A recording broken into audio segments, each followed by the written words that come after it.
To go, okay. First item of business is the approval of the July 28th meeting minutes. Are there any questions on that? Can I have a mover, please? Moved by John Andrews, seconded by John Selden. I'll ask for the vote, please. Thank you, Mr. Chair. John Andrews, Yes. Ian Fleck, Yes. Dennis O'Grady, Yes. Rosemary Kennedy, Yes. John Selden, Yes. Jack Van Castren does not arrive at this point, and Doug Alden. Yes. And carries. Thank you. The next item we have is a discussion with John Hogan from the county as the lawyer and surplus farm dwellings. Now, I'd like this discussion to be, it's going to be around 40 minutes, and so we can have each member, let's see if we can get each member, if they have a question, to be able to ask that. And I'd like Nancy to open this part of the meeting, please. So based on previous applications that we've had, where there have been questions about surplus farm dwellings and who can be the applicant, as well as, whether the committee can refuse an application based on who the applicant was, I engaged John Hogan, who is here on behalf of the County of Elgin, to give some opinion on that very thing. So I put to him a bit of a background about the official plan policy and yes policy, and I asked him specifically 3 questions, but we'll go through those questions first, I think. The first one was, if the owner is not the farmer, can Land Division Committee refuse the application or even refuse to accept the application? And the second is, who can make the application? If a purchasing farmer only wants the lands as surplus to their needs, however, if they do not own the farmlands and are merely the applicant, if the owner wants to sever the farmlands to consolidate with other farmlands, can they technically refuse the application? And the third being, can a land division committee make a distinction between farmer or corporation with farm holdings? Can they ask for farm registration number or if a principal residence is owned? So those were the 3 that I asked in terms of the correspondence from the committee on past meetings. And then obviously everyone has an opportunity as well to potentially ask John some questions. So I'll turn it over to John and I'll let him, if you want to just go through those questions or any background or anything that you think would be relevant, then we can go through that. Just before the questions, I'm not sure if all of you or any of you have seen the act that was passed. It hasn't been proclaimed yet. Has not. Planning Act changes. I don't know if the committees reviewed those or not, but within those changes, it specifies that consents, applications, when this is proclaimed, it will permit a purchaser of land to make the application. So when this gets proclaimed, the answer to the question, who can make the application, will include a purchaser of the lands, as well as the owner of the lands, or mortgage holder of the lands. That has not been proclaimed, so right now, the individuals making applications for consent have to be the owner of the lands, or a mortgage holder, or some other party that has a registered interest in the property. So technically speaking, a purchaser of the lands does not own it, and therefore not apply. Say technically because past and I believe in other jurisdictions, there has been a gray area where we have a purchaser of land who will have a surplus dwelling when everything goes through. Make the application based on an agreement of purchase and sale, so that the end result is that there was a surplus property and now that is back in the hands of the original owner. However, technical answer is purchasers do not hold any interest in the lands and are not the owner for application purposes. So going back to the questions, if the owner is not the farmer, well, if the owner is not a farmer, then he wouldn't qualify.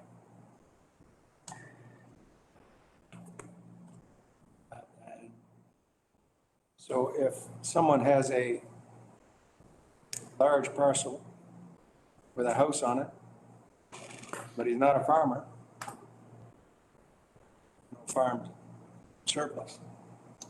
I believe that's what that question is.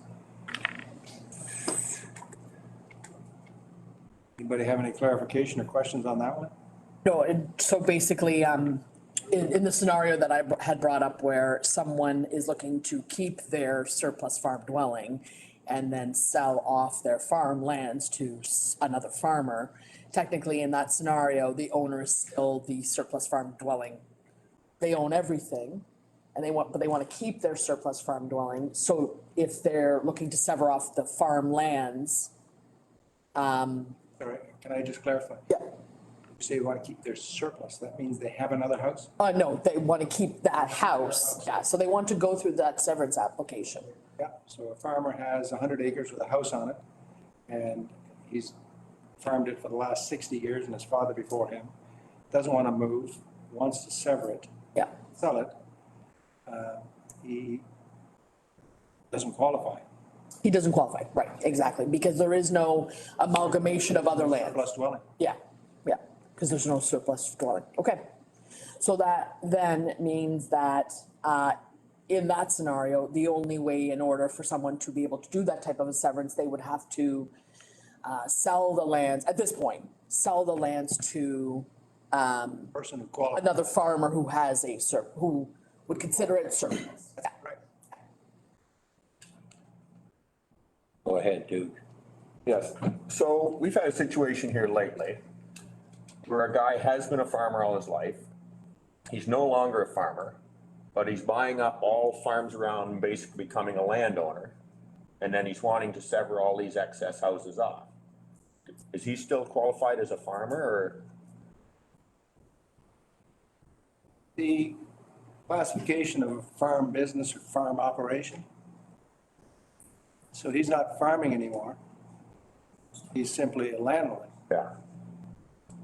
I don't believe he qualifies. No, like that's what, like I've went through different things to find out, trying to figure out what exactly terminates a farmer, and you get different. Well, it's like anything else, right? So when I looked at it, I was looking at, well, farmer, one of the big questions is, do I get the $1 million capital gains exemption when I sell my farm? And you look at the qualifications to qualify for that, or the restrictions. He would not qualify. Yeah. He's not a farmer. He is renting land commercially. Yeah, he's, Used to be a farmer, but now he's but now he's investment not. company now. Now he's just an investment. If Sifton Land Development came down here and bought a bunch of farms and said, well, we're going to develop things in the future, but we've got these surplus dwellings, we'd be saying no. The only difference here is he used to be a farmer and now he's a land owner investment. Which differentiates him a little bit from a straight investment company, but in my opinion, he's just an investment company now. That's right. My only, sorry to interject, my only question is how do we determine that through an application? You know, if somebody says there's so-and-so land holdings, I mean, that may just be a company they have for their farming operation. So what do we require then as part of a complete application to demonstrate they're a farmer somehow? Yeah, so what I'd recommend is we amend the application form, the sample that you gave me, to hit all of the marks that are in the official plan or the provincial plan. They qualify as a farmer. It's a habitable residence. It's surplus to their needs. We hit all of those and we put it in such a way that they have to show us how they qualify. Obviously, a farm corporation number or a farm business registration number would work. Perth County uses that. They ask for the business number. Yeah. As long as it's not an associate number, because you can get an associate number too. Well, that leads to the next point is that it's not necessarily definitive. That person, we know, that's good, associate or not, non-associate. But are there other people, sharecroppers, who would qualify for farm income treatment under the Income Tax Act? Is he a farmer? So just the number itself may not be the, if you don't have a number, you can't. So we would want to amend our application to have them provide us with the necessary information to confirm that it's a farmer with a surplus dwelling, and he qualifies for both. Okay. Just like to say one thing, what Dugan said, this place that we were talking about, he now cannot get farm plates for his trucks. He had big farm trucks he was gonna lease out to somebody to use with his elevator. He can't register, he had to take the farm plates off him because he didn't have the right papers to get farm plates, to re-register them. So there's something going on there with this one. Or he couldn't prove he was a farmer for that purpose. Right, because he does not, the farm is totally all rented, and it's rented for 4 years, signed deal, all his land. But he didn't have some number, there's something going on. But going back to the sharecropping example and the income Yeah, tax. but he didn't sharecrop it, he went, Even then, even with a lease, if the lease has a sharecropping component where the landlord has a say on what's going to be grown, no, practices are going to be used, is he helping with the inputs? To show that there is some involvement in the actual farming operation to let the sharecropper claim his share of the income as taxable under farm income. thank you. John, you had something? Yeah, I just want you to clarify that, I agree with it. And the license plate, you need your OFA number to, that's what you have to have is your federation. Yeah. Number, your plates. Whatever it was, Yeah, you have, and my other question is, if that property has 2 houses on it, does he have a surplus farm dwelling then? So if a farmer has a property with 2 Yeah, houses, so if I came in, my 100 acres, I want to get rid of a surplus farm dwelling, and I have two houses on it, do I qualify? a purchaser buys 100 acres with 2 houses on it? No, I'm the owner, and I want to get rid of one of my houses. Yes, I believe that an owner with 2 houses on it can apply to Long as- sever off one of those houses. As long as he's, Yeah. In those, I think in those scenarios, it's tough because if they came in on the same LDC agenda, you might have more questions because technically every time you sever that surplus farm dwelling, I guess you're going back to where's your principal residence? What are you amalgamating? But if they do like another house in the future, like you sever one and then they wait a year and then they sever the other one off, that would be more difficult. It's a hard one, I think. The other component is that this application stipulate, or the requirements stipulate that the rest of the lands can't be used for residential. Second part of the policies as and they would look for confirmation that the farmland on such a severance would be designated not to have a home on it. So that's what I'm wondering, wrinkle on it. yeah, where we sit there. Some municipalities have specific policies that talk about, you're only permitted one surplus farm dwelling on very few though. Really just 2 that, maybe even just 1 that I can think of. It does not permit multiple surplus farm dwellings. The other ones stay silent on it, so it's a good question to ask because like, right now, there are multiple lots, I think, that have multiple houses on them, and then eventually they want to sever off each of those dwellings as surplus. So then they make multiple applications to sever off those. So I guess the question is legally, unless there's something in the OP to say otherwise. This particular section deals with land consolidation. In other words, somebody else is coming in. somebody's consolidating. Where you have a house, where you have a lot with two houses on it already. There's no consolidation either, so look at that a little closer.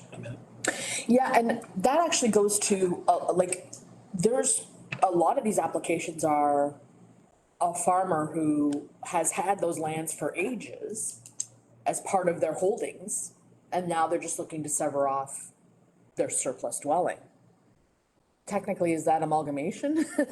No, like, it's really just getting rid of an additional house, basically. If you tie it to the acquisition of the property with a house on it while you had a farmhouse on a different farm lot.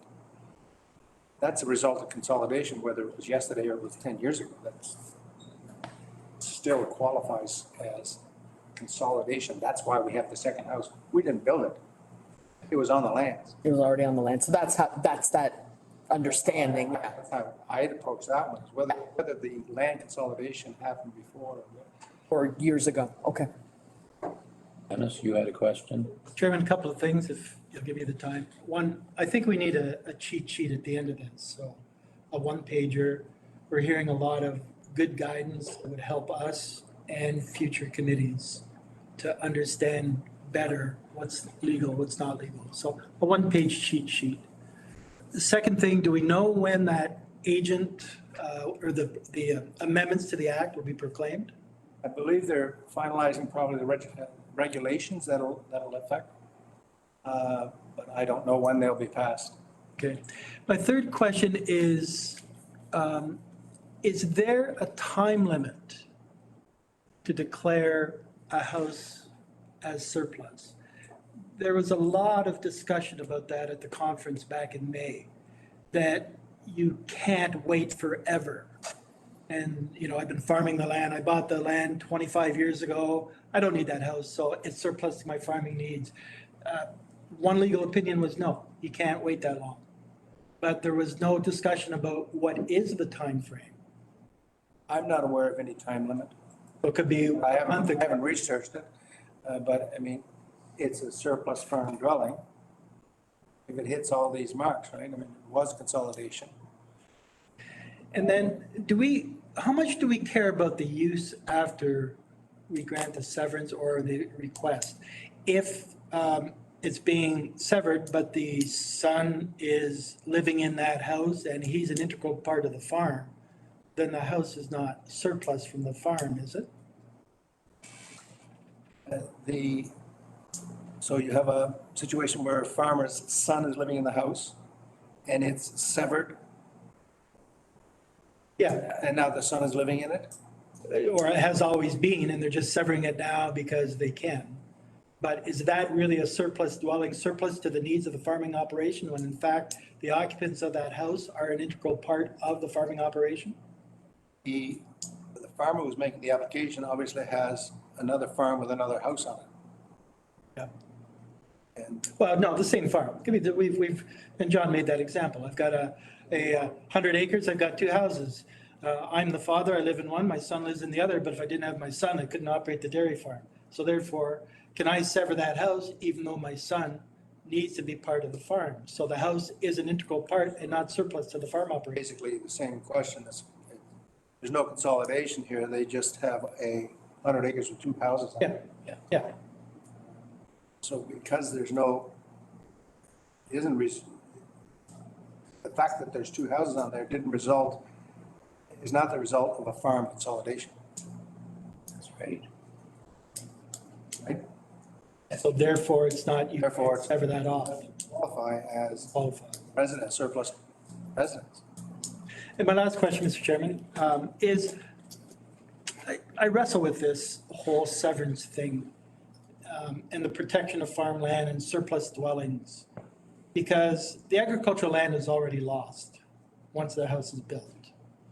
I think this committee, and you especially, have done a good job of saying, let's really cut back the acreage so that we can preserve as much farmland as possible. And I often wonder if we're even asking the right questions sometime, because we're not preserving farmland. We are actually helping to bring perhaps more people into the rural part of our county by having these separate dwelling units that are not attached to the farm. So I wrestle with that question about, we question so much, is a severance, should it be allowed, should it not be allowed? And in fact, I think the questions that we are asking, keep the loss of farmland to an absolute minimum. And if that forces you to put in a more expensive septic system or hook up to the well differently, that's your problem, not ours. So I don't know if we can resolve that philosophical question here or not, but that goes through my mind every time we get one of these. Are we actually protecting farmland and perhaps hurting the rural community? Or should we be more lenient on severances so long as they use a minimal amount of farmland? Because that should, in theory, help the rural community. It's one of those things I wrestle with every time I look at one of these severances. I'd just like to say one thing to that. In our area, in Elgin here, we are looking at really being stringent on how to sever these homes off and that, but it's a good thing. Because I can take you to Huron County and I can take you to North Middlesex, where the houses have been, farmers have got fed up renting them, they destroyed them. The roads become only summer use roads. They don't, and I think John's seen that, they don't maintain anything in the wintertime. First thing, those roads are all growing over. I've got a friend personally that can't get down to two of his farms to combine because there's so many trees and the culverts are gone. So it does help, but I think instead of a 4-acre severance or a 3-acre severance, it's gotta be that 2 or less. And I'm really stringent, I feel that strongly, that has to stay that way. And a good example is, we had one just sold the other day, a house that had been severed off a farm. It's been resold. The taxes have doubled. They're now $7,900. A young couple can't afford to live in that house and pay that kind of taxes and the water bills and everything else. That's the only thing I'll say, Joe. Yeah, just a couple points came up here. One from what thing you said there, John. A farmer owns a farm with a house on it. He buys another farm with a house on it, so one of them surplus. What if that farmer owns vacant farmland, but lives in town, then he buys a second farm with a house on it? Since he's living in town, is that still considered a surplus farmhouse? Because some farmers live in town because they married a lady that doesn't want to live on the country. So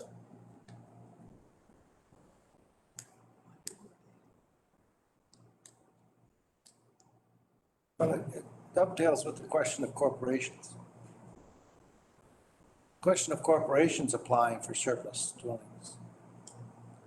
The answer to that question is, what I've seen is, if the corporation can show that they have another property with a house on it, that means one of the two houses are surplus.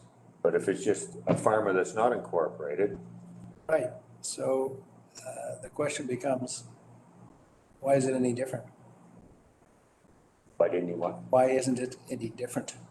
Yeah, Why would we require corporations to have a house on a separate farm in order for them to qualify for a surplus farm? Well, that goes to the question of how do you define needs in law? Because it's surplus to the needs of the farmer. He doesn't need that house. So in Duke's example, it should be allowed because the farmer does not need it. If he's a registered farmer, goes through all the criteria that you talked about earlier, then he doesn't need that house. And isn't that defined in the act as that is surplus to the needs of the farmer? I don't know, I'd have to see what the surplus usually means. There are two or more, That's right, but the question is, where is the location of that house? that's right. If you go way back, of course, the Minister of Agriculture used to have this problem. It was their problem. The notice would go to the Minister of Agriculture. Now they downloaded it here, basically. And the Minister of Agriculture is going to say, okay, there's the farm, there's the house, there's the second farm, where's the house? Where's the surplus house here? Right? That's right. And the same thing for corporations. If a farming corporation can show that they have a surplus house on a farm property, in fact, it is surplus. but Which is the last question that you were talking about, right? surplus, but if you carry on that statement, it says surplus to the needs of the farmer. So in the corporations, like if it's a farm corporation, yeah, it's surplus their needs. But like that's one that's always kind of, Yeah. So the farmer lives in town. In my opinion, if he lives in town and he farms and he buys a second farm house, that should still be a surplus house to him, but I just. And I can look at that for you. Yeah. I think we should. And another point is what Dennis said here. You know, the son lives in the house and the father lives in the house. And then, you know, that's been fine, because 25 years ago or so, you could build two houses on the same farm. And now the father's died or passed away, so the son no longer needs that house. So it wasn't surplus to their needs, but now in today's scenario, it is. So Yep. that's, you know, we run into these all the time, that where do you draw the line? And unfortunately, the plans don't deal with it, right? They give you terms like surplus dwelling, but no definition of it, you know? Yeah.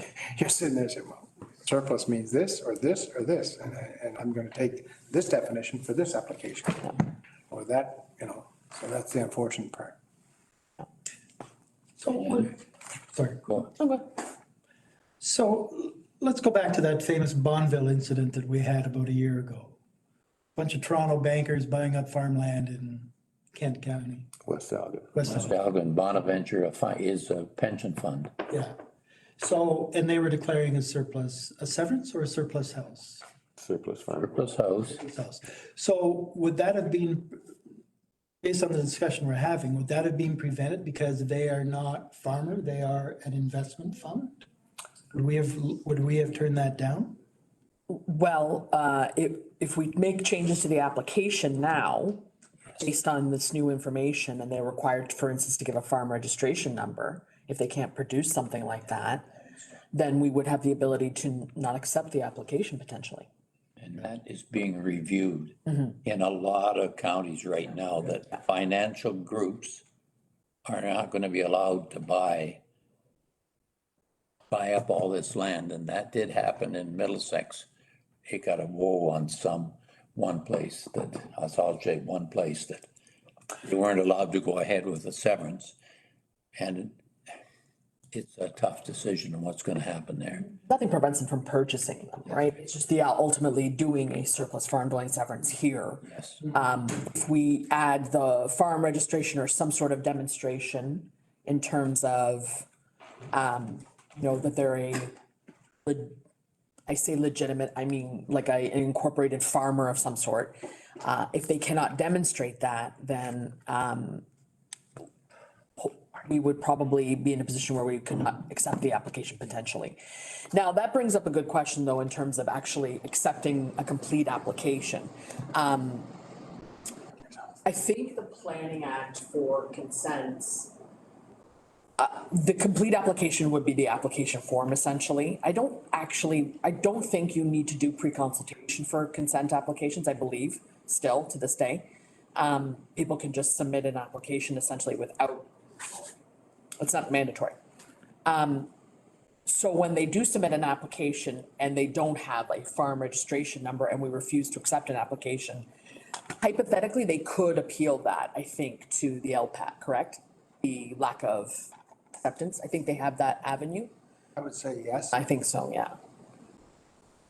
Basically what we're saying to them, and it may not be, it may be a two-step process.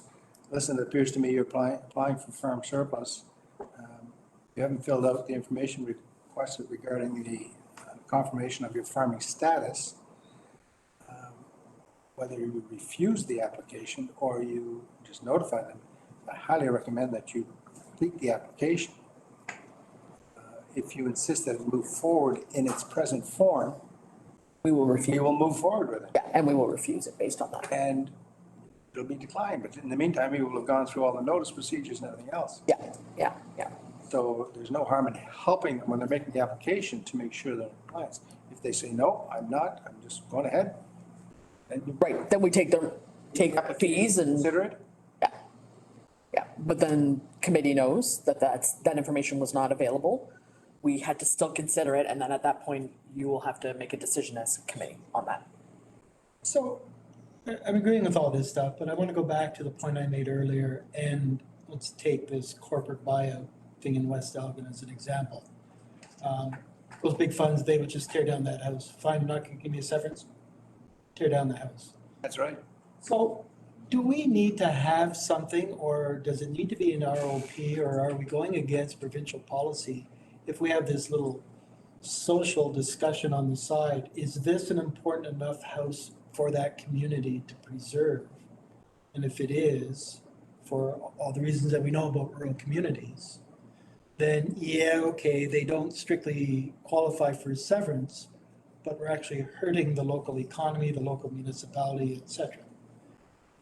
So how do we work that into our decision-making when they technically don't qualify for a severance under the Planning Act? How do we have to find, I think, some way to give us some wiggle. We may choose in the end to not grant that severance, but we should not be hurting our municipalities at the same point by losing a perfectly good house that somebody could move into. So how do we fit that into our review process? I don't know. Is that part of the OP review? Or are we going strictly against the act and we can't even do that? I would, as municipal housing and municipal affairs and housing. So this is downloaded from them based on their authority to grant consents. Committee's not in a position to change the qualifications, even if it's for a good reason. I mean, we can't say, we say this house doesn't qualify for this type of severance. Period. Even though it's a shame that house is going to be torn down by this development company. That's not for this committee to decide. The committee says, what's the rules? We make sure they're followed.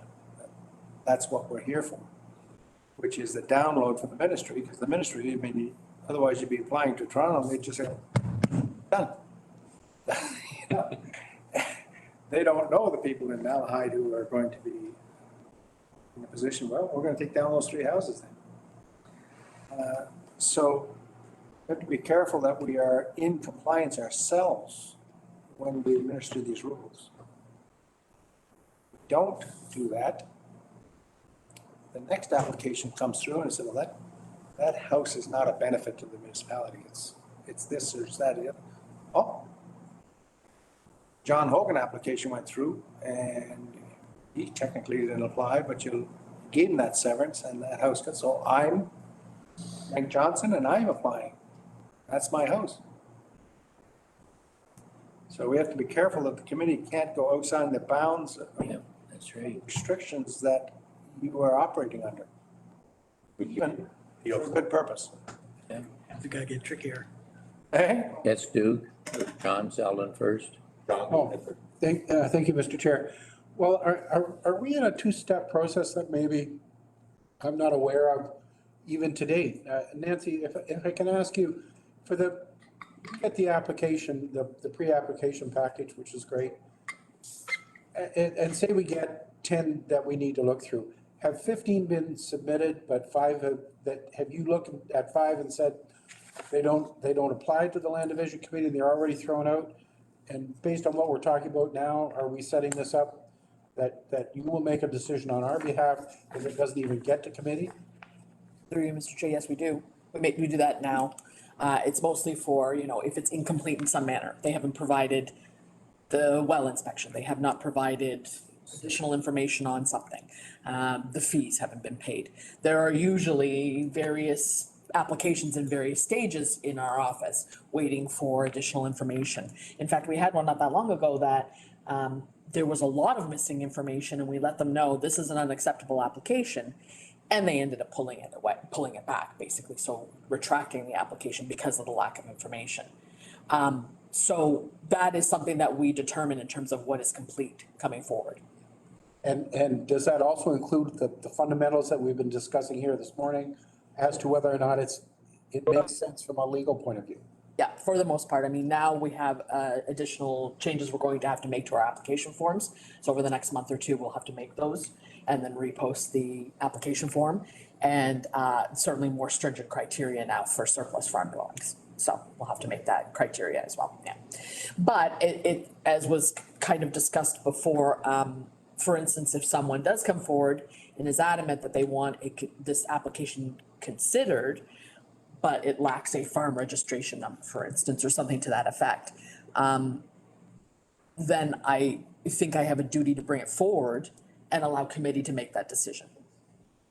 Okay, so that comes back to your point about all the different issues, all right. Yeah, yeah. For the most part, though, we can refuse to accept an application because there's missing information. I think that's a good rationale to do that. But at the same time, if it's something like just a registration, farm registration number, and so they want the consideration for committee, okay, then we will bring it forward.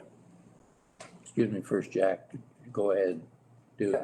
We had another situation here in the last couple of months where an application was made for a severance. Between the time that application was made and we heard it, the property had been sold. So the application we considered was no longer the owner of the land. Should we even consider that application? I believe the application is assignable, Is what? assignable Okay. decision is assignable. So long as at the end of the day, the person doing the severance qualifies just as the original owner did. So, Neither one of them did, because the original owner didn't have another piece of farmland and the ones that bought it were an investment company. so as far as an application being continued under a new owner, that is possible on the basis that it's an assignment. In this particular case, it sounds like it should never have happened to begin with. No. So that's not a question of whether it was assigned or not, it's a question of whether it should have gone through. How do we know if it's assigned or not? The application form is going to say John Hogan is applying to sell to Nancy this property. When the deed shows up, it's going to say Frank Johnson is selling. But the deed won't show up until after we've made the decision to sever or not to sever. That's right. That makes it difficult. Yeah. Yes. Let's go ahead, Jack. Apologize for being late. To Nancy's point, we're making changes to the application. Would it be wise to put on the bottom of the application, at the end of the application, that a little notation that says if the application is not completed in full, it may be refused? Yep, well, we can do that in the, I think we have a blurb like that at the beginning. We have like, the first 2 pages are like kind of an explanation of what you should be doing, basically. If it's not in there, we'll make sure that it's more maybe up front or something like that, but we can do that as well for the application form. So are there any other questions or at this time, do we go along with what we have made the decisions with between what John Hogan has suggested to Nancy and we let her work with this and get any decisions made to improve the applications? All members agree? Yeah. You definitely have to do something, because I think there's applications slipping through here that Yes. should not be getting through. Yes, I think we see that too. Perhaps as part of your one-page cheat sheet, you could even talk to Duke or others and have an example. We talked about a few examples around the table here, but a second page saying, the application was assigned after to a non-farmer. What do we do in a case like that? So a couple of examples like that, because sometimes just looking at the law is a little bit esoteric. But if we have concrete examples, and you can talk to anybody around the table here, they'll give you 2 or 3 examples about how these new rules might apply. All members of the committee agree? I'd like to thank you, John, for presenting that and being here, and I recommend for those who haven't seen those changes, I didn't see them all. There are quite a few changes coming that will affect you. And if you want, I'll just give you a quick highlight of those. okay, yes, Affect things that have come up in the past. Automatic merger of joint lands upon the death of one of the individuals. yes, You may recall, we had an application in the last year or so where this occurred. So that will no longer be the case. If the merger of the joint lands with previously owned lands is as a result of the death of one of the joint owners. Yes. It will no longer merge technically. So we won't have that situation come up again when this is claimed. Leases. We don't get a whole lot of applications for leases that are over 21 years, but now they're going to extend the term for those to allow them to go beyond 21 years, so we'll probably see even less. Is there an upset, like 30 years, 50 years? Duration equal to the lifetime of an individual. Yes. Life lease. Sell it young. Life lease. Yeah, a life lease works. There's a technical one here regarding lawyers, provided that any lawyer for any purpose related to confirming compliance with section 50 only needs to investigate title since the time of the last deed or transfer, if at the time a lawyer had provided a statement confirming there had been no contraventions. So that's a technical application lawyers use to determine whether or not there's going to be a Planning Act problem, shortening the period. Again, I mentioned this before, permit a purchaser of land to apply for the consent.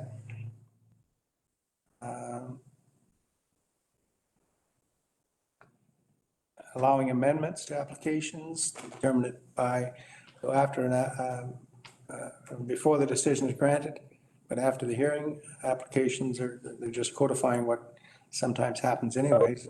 There's an amendment to the application, and the committee decides what kind of requirements they're going to have in relation to that. Well, that is a change such that we have to notify everybody again, or that is a change that doesn't require filing notice to everyone again. So for that one, sorry, can I follow up with that? So if there was a change, for instance, an application suddenly realized that they had an easement as well as a severance, and they wanted to add the easement to the application, the committee can then decide if it needs to go through another circulation, or they can decide to make a decision on it?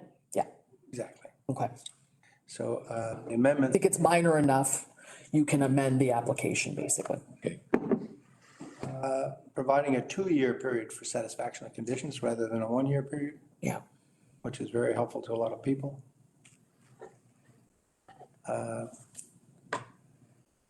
Decertification of prior severances. As you're likely aware, we've got a situation where I get a severance of a 200 by 500 lot.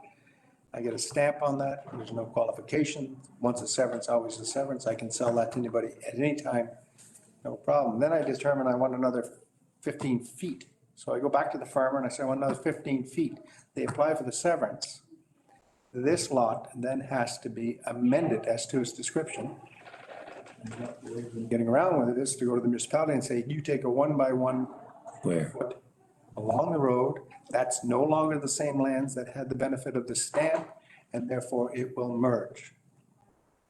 Under the new act, when it's proclaimed, the Land Division Committee will have the opportunity to decertify the original application so that when the new application goes through, it will in fact merge, and we don't have to go to a municipality or get a 1-by-1 fictional piece of property granted to the municipality.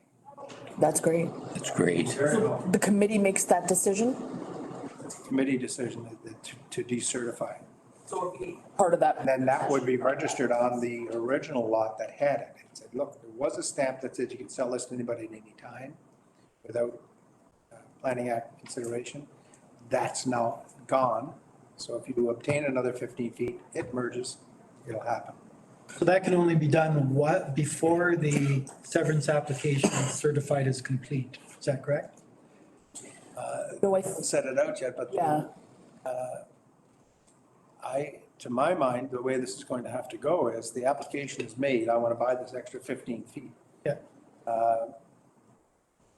Hand in hand with my application, I am also the other owner, so the farmer's applying to give him 15 feet. The other owner is going to somehow have to apply to have his previous consent decertified. In my mind, it should all be in the same application. Or at least mentioned in the same application. yeah.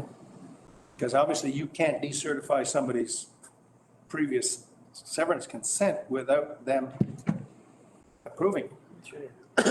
Could it be a separate addendum that was attached to an application by the farmer? It would be, we'll have to work out a process for it, but I'm assuming it would be something like, there'd be something on the application form that would talk about, do you need to decertify?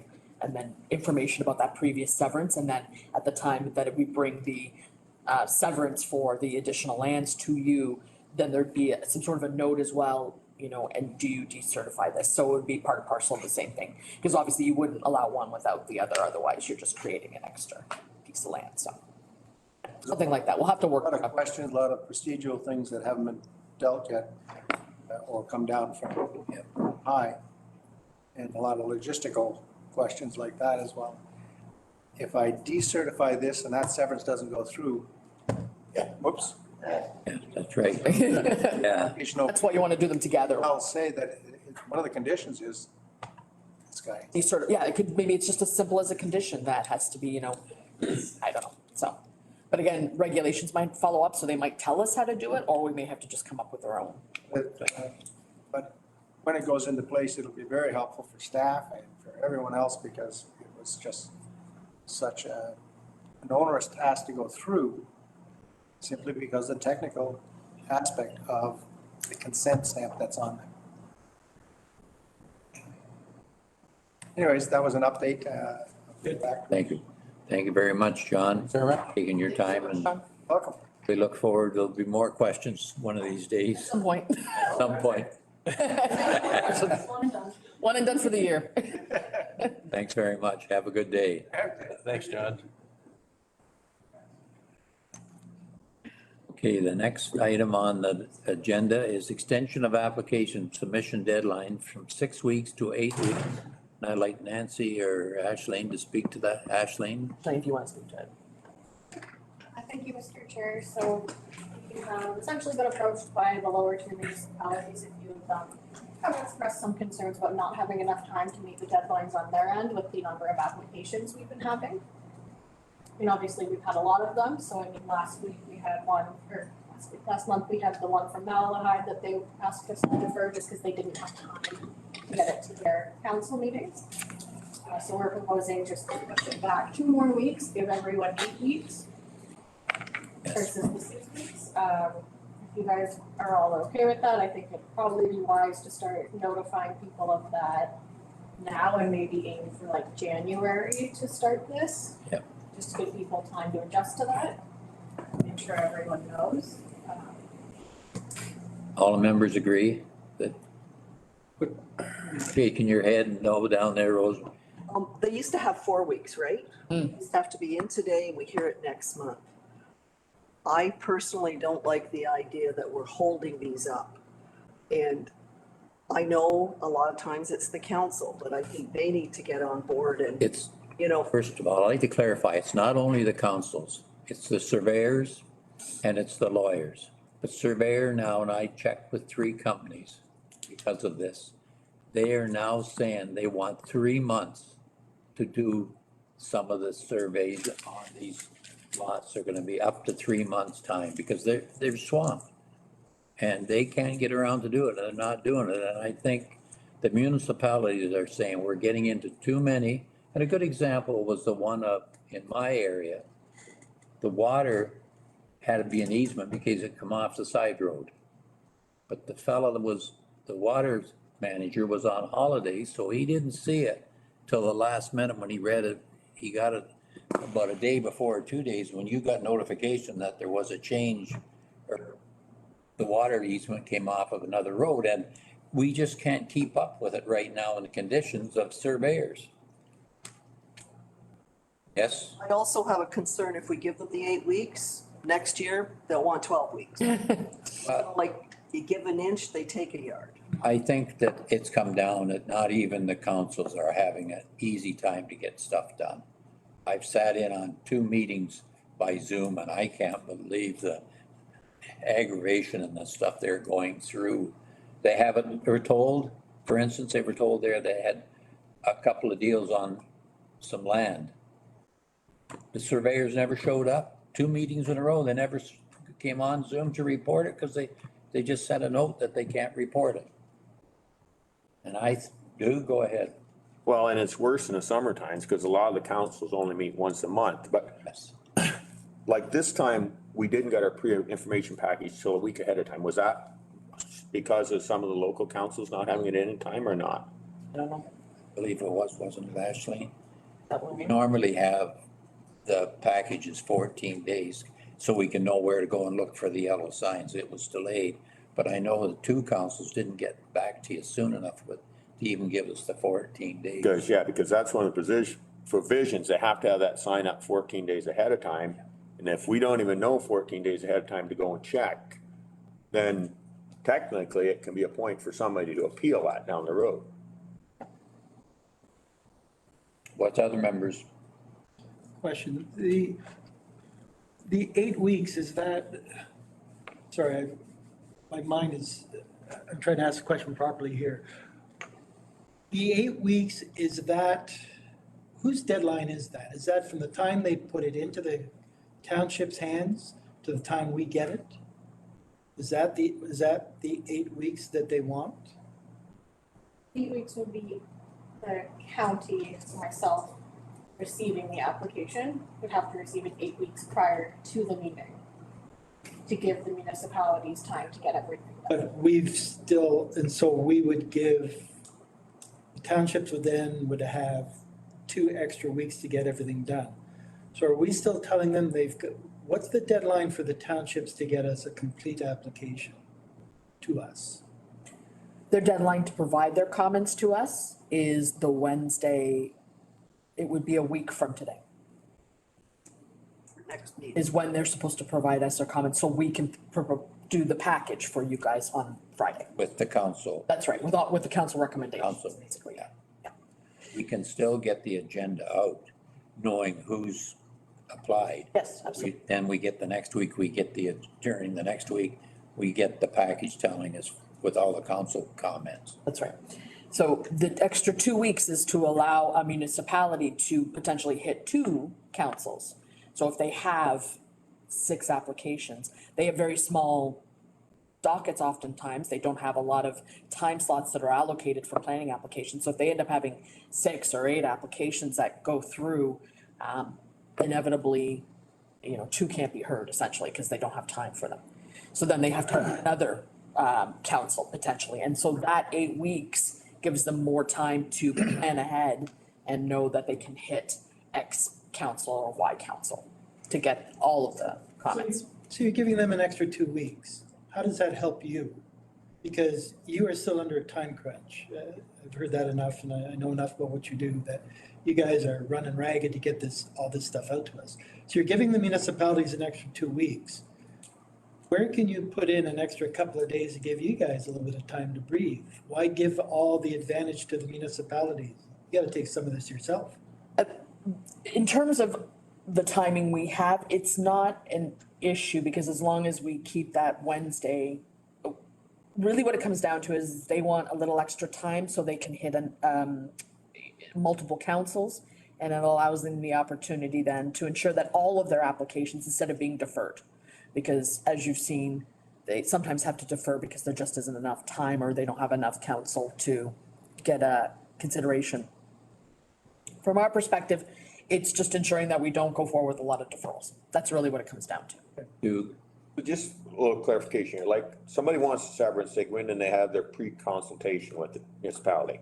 But does the municipality actually know when they don't know that application's in until you get it and notify them, right? Right. So just because somebody's had pre-consultation, they may not make that application for a month, or they may make it. Years. Yeah, really, yeah. Great. Yeah. Okay. Right, that's right. So, I mean, they consult we recommend they consult with the municipality. But literally, as as the chair mentioned, it takes forever sometimes to get a surveyor. It could take a while to get a lawyer. So it may be months, maybe even 6 months, 8 months later that they end up applying. And it all depends, like if Yeah. your municipality has one application this month, but if you have 6 or 7, it's a whole different story. That's the issue, right? Yeah. And I think another thing we've got to realize, there's a lot of them are still working from home and are going to be working from home. Like for instance, the lady that does Dunwich lives in west of Blenheim somewhere. So to get a hold of her Yeah. and is difficult. But she's a part-time planner for us, for the municipality of Dunwich and somebody else. Also, But this difficulty of not having enough people in the office is just at times, but it's one of the rules. Go ahead, Jack. So just listening to all the conversation, it appears, correct me if I'm wrong, Nancy and Ashleen, this isn't gonna be a detrimental effect on you, staff. It's not gonna have a detrimental effect on us as a committee. So I don't really see a problem with allowing, No, extending it 2 weeks to allow them to do what they gotta do. that's right. Do all members agree? I have a question, Yes, and I agree with what's being said, but I think life is gonna change again here in 6 months or a year. So my only thought is, do we put a time on it for a year or whatever? And because we all know we can all procrastinate, and yeah, I've been on council just like some other people have, and I won't say the rest of it, but I think I'd rather see it just for a year or 6 months and then we review it again. Because, well, that's fine. Do you agree with that? We do it for till next, 6 months. do it 6 months? and Yeah. If we, what happens in the, Start this now, or are we gonna wait till first year, or? yeah, I guess that's the question. Yeah. well, if we wait till the first year, then we're gonna be really, because I personally, I'm being told now that Toronto's gonna, like the other provinces are, there's gonna be this is gonna get a pushback. I know, you talk about surveys, we're doing some stuff right now and I wish it was 3 months. You give me that name when we leave, eh? Hey, well, I know, John, and I'll just throw it out.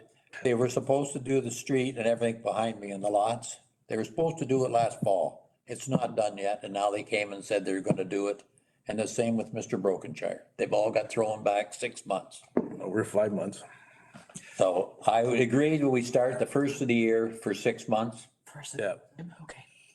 What do we gain by deferring this decision till the first of the year rather than now? What do we gain?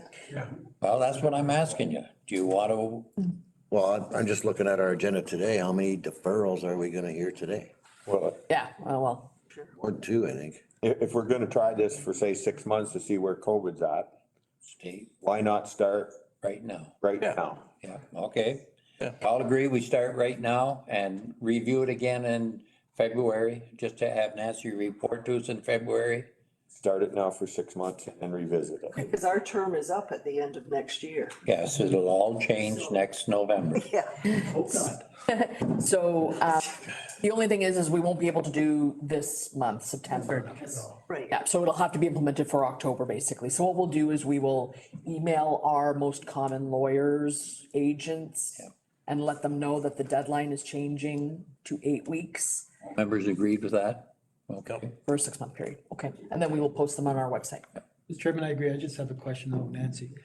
Nancy, and I'm thinking about what Rose said as well, and we're all familiar with, politics and government.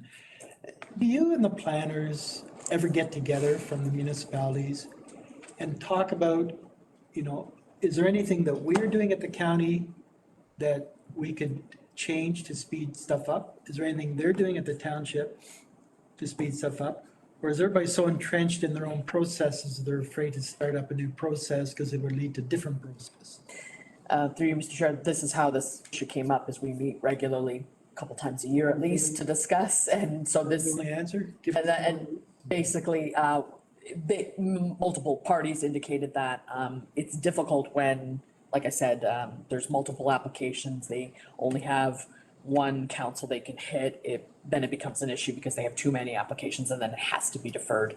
And in the interest of moving applications forward, especially when there's a deferral, under the Planning Act, you have 90 days to make a decision on consent. So if you start to have to defer, then technically it opens up the potential for appeals because there's no decision. So Okay. basically, it's just a way to try to ensure that applications are coming forward consistently. Even with 8 weeks up front, you're still likely going to hit the 90 days. So if that's the case, then I think we have enough timing and people know they're moving forward. I think if it became a regular thing where deferrals, which we're seeing, it kind of is starting to happen. I don't want to be in a position basically where we're not hitting the Planning Act timelines, so, yeah. Okay, so that's the final, that's on that decision. Everybody's agreed that we'll take the extension. Okay, the next one, all signs were posted. No. So you have one now? The one, I went out, don't ever drive down Willowville. You'll lose your car. I didn't When was see any that? signs, that's the Lowen one. They had two, E5121. I checked. Yeah, E51, yep. It's a dead end road and I went to Glen Colin and I didn't see it. That's the one with the transport Yes, shops. I'm surprised they're still here after driving down. well, my car made it. Okay, thank you. So that'll be noted then. There will be, yes, for the application. Also, Mr. Chair, Yes, just a quick comment, 5718 and 5818, the signs are up for 5718 and 5818, Mr. Dennis's. The one is visible, the other one isn't. I sent a note back to this, and the one, Mr. Dennis addressed it with a photograph the last time this came up. These both came up as deferrals. And search as I can, anyway, we're relying on his photograph, so. Through you, Mr. Chair, our policy is 2 signs. Certainly the Planning Act doesn't specify. There was definitely 1 sign and it was visible, so, I'll leave it up to the committee, but I would think that notification has been given because there has been a sign posted, so. And in fact, they were the original signs from the original applications. It's still in place, I just say, There for 3 after 2 years, Not only in place, but in good shape. in good shape, so. Yeah. Those are obviously very tough signs. all members agree on the signs, Agreed. except what? I don't imagine thousands of vehicles are driving by. I don't imagine thousands of vehicles drove by that sign anyway. Yeah, No. Okay, so we've got a few minutes before we go. Is there any other inquiries from the land division members? Just at the very beginning, I was asking the question about the agent for the first application. The application had one law firm. They're now being represented by another law firm, and you said we have. We have, Yeah, so through you, Mr. Chair, that application was originally submitted in 2018 and they had one lawyer listed on it. Yeah. They had it deferred, it's now come back and it's being, like a different lawyer is now the agent. We have received confirmation and authorization from the owner for this new lawyer. Okay. So we're now dealing with the new one. yeah, okay, thank you. I got one other question, Ian, Yes. I was gonna ask this when John was here, but maybe Nancy can answer it or get the answer. That one in Rodney we had where they were severing off 4 lots and everybody within 60 meters is supposed to be notified. Is that 60 meters from the lots are being severed or is that 60 meters from the farm they're being severed off? 60 meters from the lots that are being severed. Okay, because one of the landowners next to the farm said he didn't get a letter and I guess he claimed municipality and then the next day he had 4 letters in his mailbox. So That might be a Canada Post issue. I hate to say it, but I'm not sure. but he only received them 4 days before the hearing. Yeah, and That came in. I don't know why that would happen. All I can say is if issues like that come up, that's why the sign is also there, right? So, That's why I was wondering what it was just the severed parts. yeah, exactly. So at least with the sign, that's why there's the dual, because we don't have the ability to post in a paper because we don't have a paper that has a big enough circulation. Planning Act requires a sign, a notice, or a paper. So 2 of the 3. So that person really wasn't entitled to a letter anyway. Not necessarily, no, because 60 meters from the actual parcel, from the actual severances is not necessarily. I listened to the council on their zoning on that. And we as a land division committee really got thrown under the bus. Really? Why there's a bunch of people in St. Thomas that don't know where West Elgin is now. One guy said. Oh, I know. Well, maybe you can go on social media. Too. Meanwhile, And it's not only that, I've had comments from 2 or 3 lawyers that phoned from London. And I said, why are you phoning me? Well, you did it, and it's people in West Elgin complaining about development along Furnival Road. and they don't want that. The whole thing was, it matched all the statements except the NIMBY policy statement. I know, That was, and they're really up in arms about it. and people in West Elgin don't want to see another, they say, Graham Road. Another what? Graham Road where development from number 3 all the way to West Lorne. West Lawrence, no. Now they wanted, the people are asking the speed limit be reduced to 40. And they've got the backing of the OPP, excuse me for saying it. 8 kilometers, 7 or 8 kilometers. And that's what's gonna happen, and now I've got told, this one that just happened on, out here yesterday, decertification on certain road out here, the bypass, Yeah. Yeah. could be 50 all the way to New Salem. Wow. Should be 90. And what's it gonna cost to put services out there, That was okay. John? Actually, we just talking about this. I think you should give us all your cards so we can just pass them on and you can look after everything. Yeah, Huh? We just handed out your card. Hand out your cards. God. I don't know how they get my phone number, but they do. I pass out all the time. Yeah, I wouldn't doubt you. I think they spent an hour and 20 minutes on the zoning. Yeah, I heard they did. Dude, what did you say, the NIMBY? Not in my backyard. Oh, okay. Yeah, Did I miss something? Okay. start all this Oh, I did hear that before, just didn't register. right from We got the same problem on our road, Ford Road. Hey Duke, what do you think? We have a deputy police living on it. It's just a thing of They're just, We're relying on a Seems to have it. 3-year-old application, they're all there all the time now, just relatively straightforward. making a fortune, Miller Road. you know? Our speed But limit. we got nothing from council saying that they still Everybody drives 80, 90, well, Speed. 100. a bit anxious. Limit 60? No, they didn't. At the I don't mind 60. same time, they went ahead and they've talked about wanting to, like, If it's 60, you can still. take land for 70. Not gonna get the turnaround and, now I did. like, I'm looking at this thing, 580, you get in the Amish territory, it's down to 6. I can see his thing, it's And 7 miles an hour. complained it It's gonna be a headache. I mean, the fact we don't have the Lay the Catfish Way Creek, back in Shackleton, and Sometimes I don't know who owns them. council keep that bridges in, we don't want it falling in. get ready. I emailed them and they said, well, you know, Questions. I said, I've lived on that. We also, They There's gotta be another way to get to I've that seen 2 Amish buggies go down. Catfish Creek. it's 7 miles around. The police college runs on it. I said. I know when they closed it. Start paying taxes. Like 20 years ago, I said they should all be 90 7 miles I don't around with want green to. wagons and everything. It was a long trip. Oh, it's like those new houses. Well, I'm gonna ask, But the we should have something, service road in, all we got is staff, out to that. council agrees what they did 3 years ago. I don't think- Can you hear the shooting all the time? Council, I wouldn't have gone Yes. 3 years ago. They- Especially this time of year, it's just like.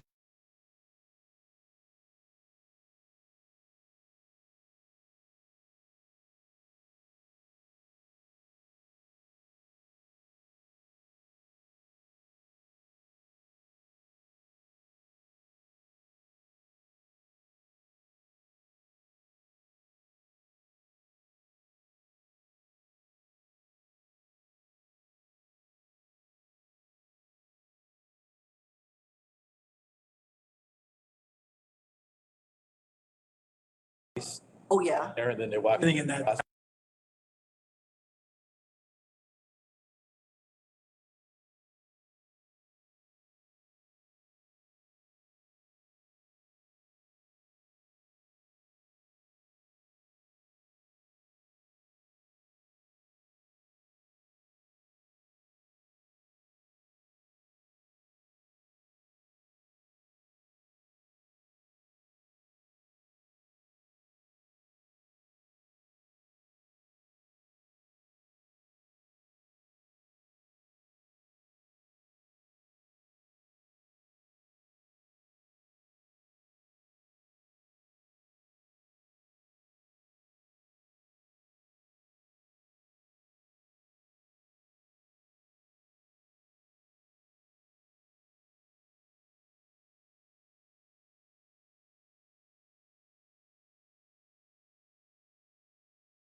The first one is, Little birdie told her.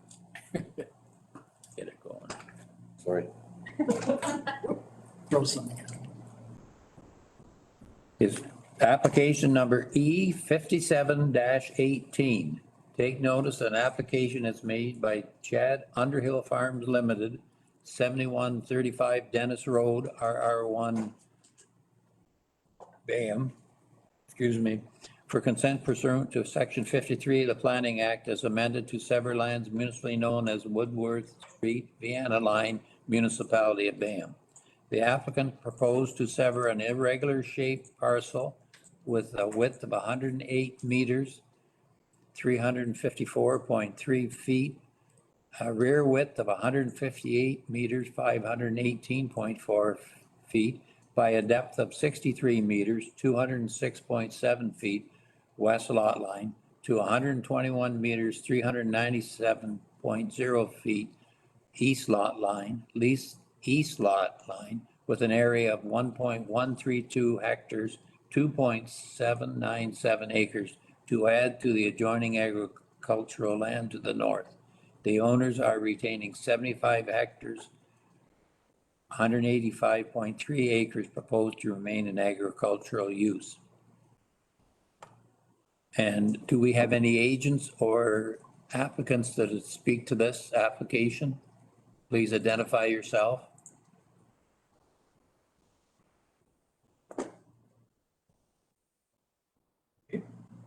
We don't have anybody. Agent for the town. You got something? So I'll turn this over to Ashleen now. Mr. Chair, the municipality has reviewed this application and they recommend approval subject to the conditions they've provided. Similarly, county engineering has also reviewed this. They have no concerns and have indicated the subject site is not on a county road. The subject site is designated agricultural area through the, excuse me, Elgin County official plan. This is more of a boundary adjustment, and our policies are outlined in section 1.232 of the official plan. This application isn't resulting in the creation of a new lot, so it meets that criteria. Additionally, on Schedule C and Appendix 1, this land has partial designation of aggregate and petroleum resources and natural heritage features, but because there's nothing being proposed apart from the lot adjustment, it won't impact any of the natural heritage of the area. So overall, the application is consistent with the 2020 provincial policy statement and complies with the County of Elgin official plan. And county staff recommends approval subject to the following conditions. A digital copy of the draft and final deposited reference plan be provided to the County of Elgin. Solicitor undertaking to provide a copy of registered deed for the severed parcel once completed. And that the severed lands are deeded in the same name and interest as the abutting lot, and that section 50, subsection 3 of the Planning Act applies to any future consent affecting the lands. The conditions included from the municipality of BAM are as follows. Planning report be payable to the municipality, copy of the final survey digital provided to the municipality, and a letter of undertaking provided for the merger on title of the severed 1.132 hectare parcel with the adjacent northerly parcel as per the consent application. Thank you. Nancy, do you have any comments? Any comments from any members of the committee? I have a quick question. Yes. Are there no statute of limitations on an application? So somebody could have give you an application from 15 years ago and you would have to accept it as is? Through you, Mr. Chair, there is nothing that talks about a statute of limitations in terms of consideration for an application. However, I think procedurally, at some point, we would not allow applications to continue, so we would either bring forward a refusal or would let them know that the application will be closed because there's been no further movement on it. In this particular case, this was obviously from years past. The applicant regularly provided correspondence and updates. I guess there was a potentially like a death, and so things kind of got put on hold, I think, and so now I think it's more the estate that's having to deal with this. We kept that file open because whenever was required in terms of additional fees and bringing that keeping the application open, it was allowed, basically. That's all it comes down to. But there is no hard and fast rule about how long an application can go. Any further questions? Someone like to move? I'll move it. Moved by Dennis, seconded by Rosemary. Call the vote, please, Ashley. Mr. Chair. John Andrews, Yes. Ian Fleck, Yes. Dennis O'Grady, Yes. Rosemary Kennedy, Yes. John Selden, Yes. Jack Van Kasteren, Yes. Hugh Aldred. Yes. Motion carries. Thank you. And we will now deal with, at the same time, E 58-18. Take notice an application has been made by Douglas Dennis, RR1 Port Burwell, for consent pursuant to section 53 of the Planning Act 1990 as amended to sever lands municipally known as Woodward Street, Vienna Line, Municipality of Bayham. The applicant proposes to create an easement with a frontage of 12.9 meters, 42.3 feet along Woodworth Road by an irregular depth of approximately 486.99 meters, 1,597.4 feet with an area of 0.478 hectares, 1.181 acres, proposed to provide access to the adjoining lands. Do we have any agents or applicants to speak to this application? Please identify yourself.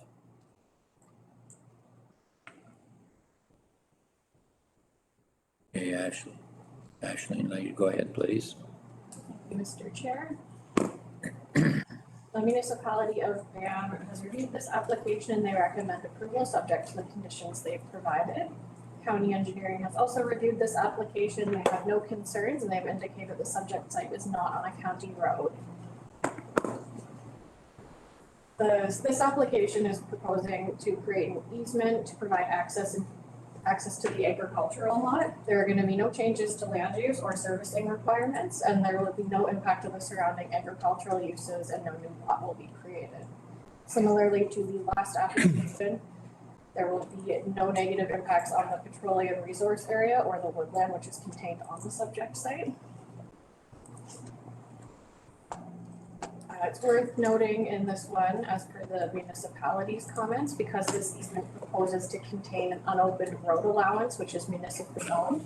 The request for consent in its current state can only be supported if the landowner, so Chad Underhill, the owner of the lands to the north side of the bridge, agrees to the process of the municipal sale and disposition of land bylaw to stop, close, and convey and purchase this road allowance, including the bridge as is, where is condition, and land south of the bridge to the easement as a means to connect the requested easement across the land of Mr. Dennis. The applicant and landowner have expressed agreement with this condition, and as such, the municipality supports that. The application is consistent with the 2020 provincial policy statement and the County of Elgin official plan. Staff recommends approval subject to the following conditions. A digital copy of the draft and final deposited reference plan to be provided to the County of Elgin, and the solicitor undertaking to provide a copy of registered deed for the severed parcel once completed. The following conditions from the municipality of Bayham are also recommended to be included.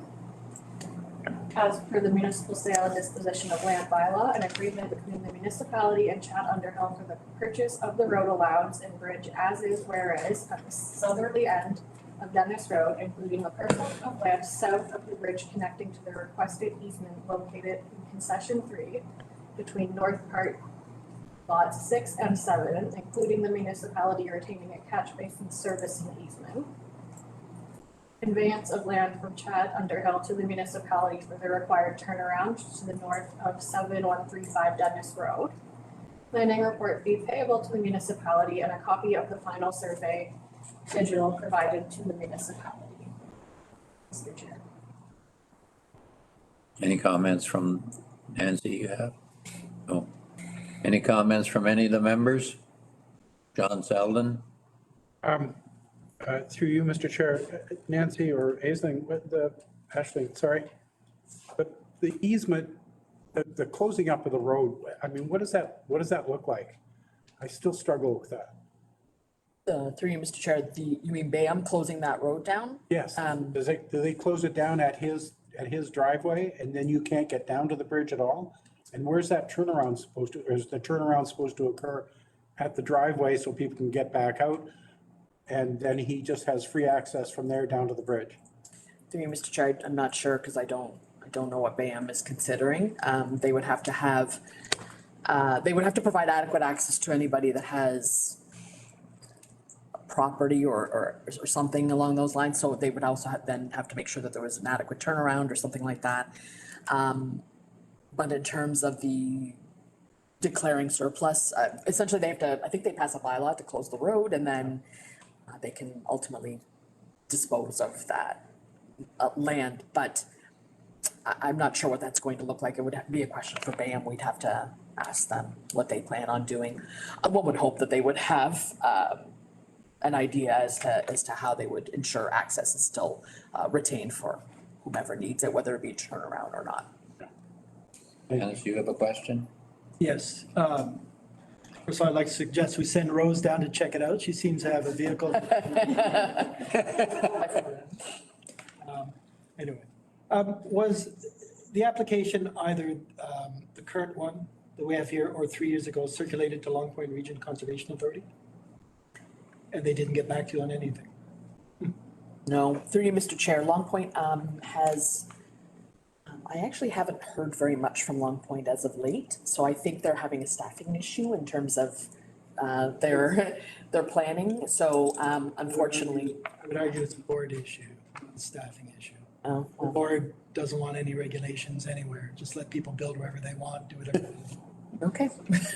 My second question is, none of the conveyances or selling or any of that, closing of the road, none of that's been done yet? No. That has not been done yet. I've heard people talking about it, but I don't think there has been any disposition at all, according to BAM, so. You're free to drive down to the bridge. Hard to get, you can hardly find the bridge now, and I'll tell you, if anybody's planning on crossing the bridge, I'd think twice. Yeah, it can't be in very good shape. That's why I'm wondering why this farmer thinks it's. That's right. That's what I'm thinking too, but that's between him and the municipality. That's right. It's Jack. I'll move approval of the severance application with the conditions. Moved by Jack, seconder by John Anders. Any further questions? I'll ask Ashleen to call the vote, please. John Andrews, Yes. Ian Fleck, Yes. Dennis O'Grady, Yes. Rosemary Kennedy, John Selden, Yes. Jack Van Castro, Yes. Hugh Aldred. Yes. Motion carried. Okay, our next one's, well, we're on time, 10:30. So our next one is application 51-21. Take notice that an application was made by John and David Lowen, 51477 Glen Colin Line, Aylmer, for consent pursuant to section 53 of the Planning Act 1990 as amended to sever lands municipally known as 51432 Woolleyville Line, Township of Malahide. Chair, I'm sorry to interrupt. Is there a paragraph you're supposed to read after the passing of that? Sorry. Oh, yes. Thanks. Okay, so I'll start over. Yeah, go back and read that. The decision rendered today for this application will be circulated within 15 days after the notice. There is a 20-day appeal period from the giving of the notice of decision in which any person or public body may appeal the decision or any condition imposed. If no appeal is received within 20 days of the giving of notice, the provisional consent becomes final. The applicant has 1 year to meet the conditions imposed and submit the necessary documents for certification, or the consent will lapse and a new application will be required. Please leave the identification signs in place until the appeal period ends, after which they can be removed. If you would like to be notified of today's decision, please request a copy by contacting Ashleen Laverty at alaverty@algon.ca. A copy of the comment package is also available upon request and includes all correspondence received. Thank you. So we'll now go back to application 514 for application 5121. Reread that. Did you finish it? Oh, Yes, he did. I thought I did. Did he? We'll assume he did. And I asked for agents, Yeah. Yes. and there was nobody agent. No, that's not true. There is an agent. I believe David Rowe is on the line. Is this not the one that Oh, he's gone. signed? Okay, Is this the one that wasn't signed? that's right. For this one. Yeah, we'll need to read them out, and then I think you can vote on a deferral. Okay, So maybe you should read the second one, and then you can decide, because this was the one that has no signs. so I've read the first one, so now I'll read the second one. Yes.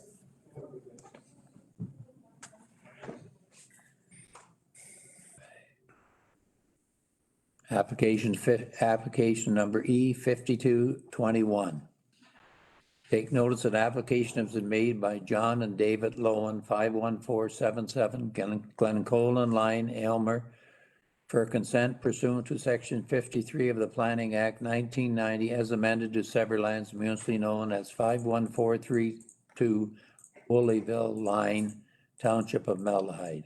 The applicants propose to sever a parcel with a depth of 971.28 meters, 3,186.620 feet, and an area of 0.47 hectares, 1.16 acres, to be conveyed to the property directly to the west of the severed lands located at 51477 Glencolan Line.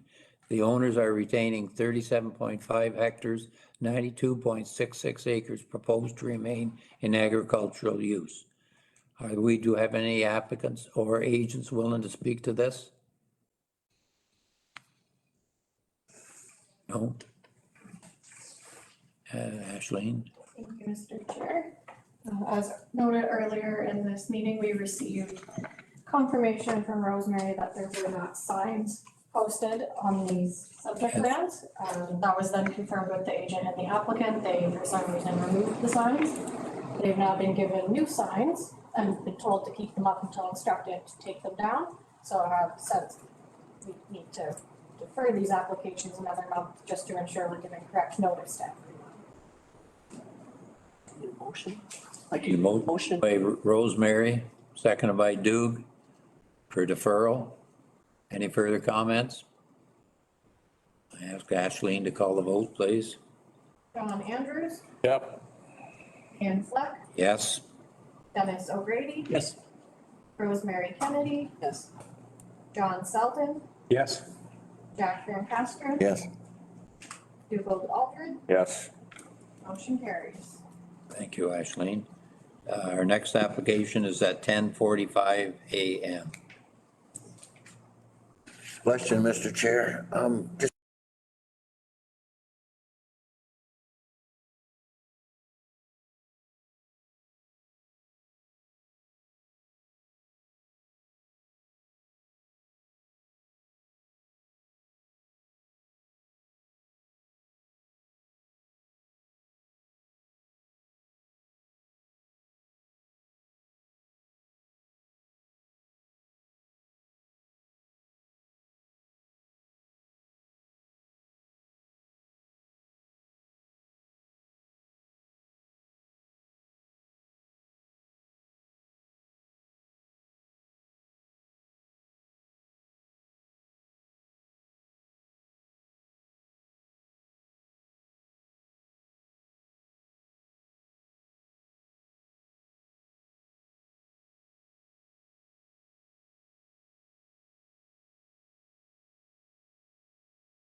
Application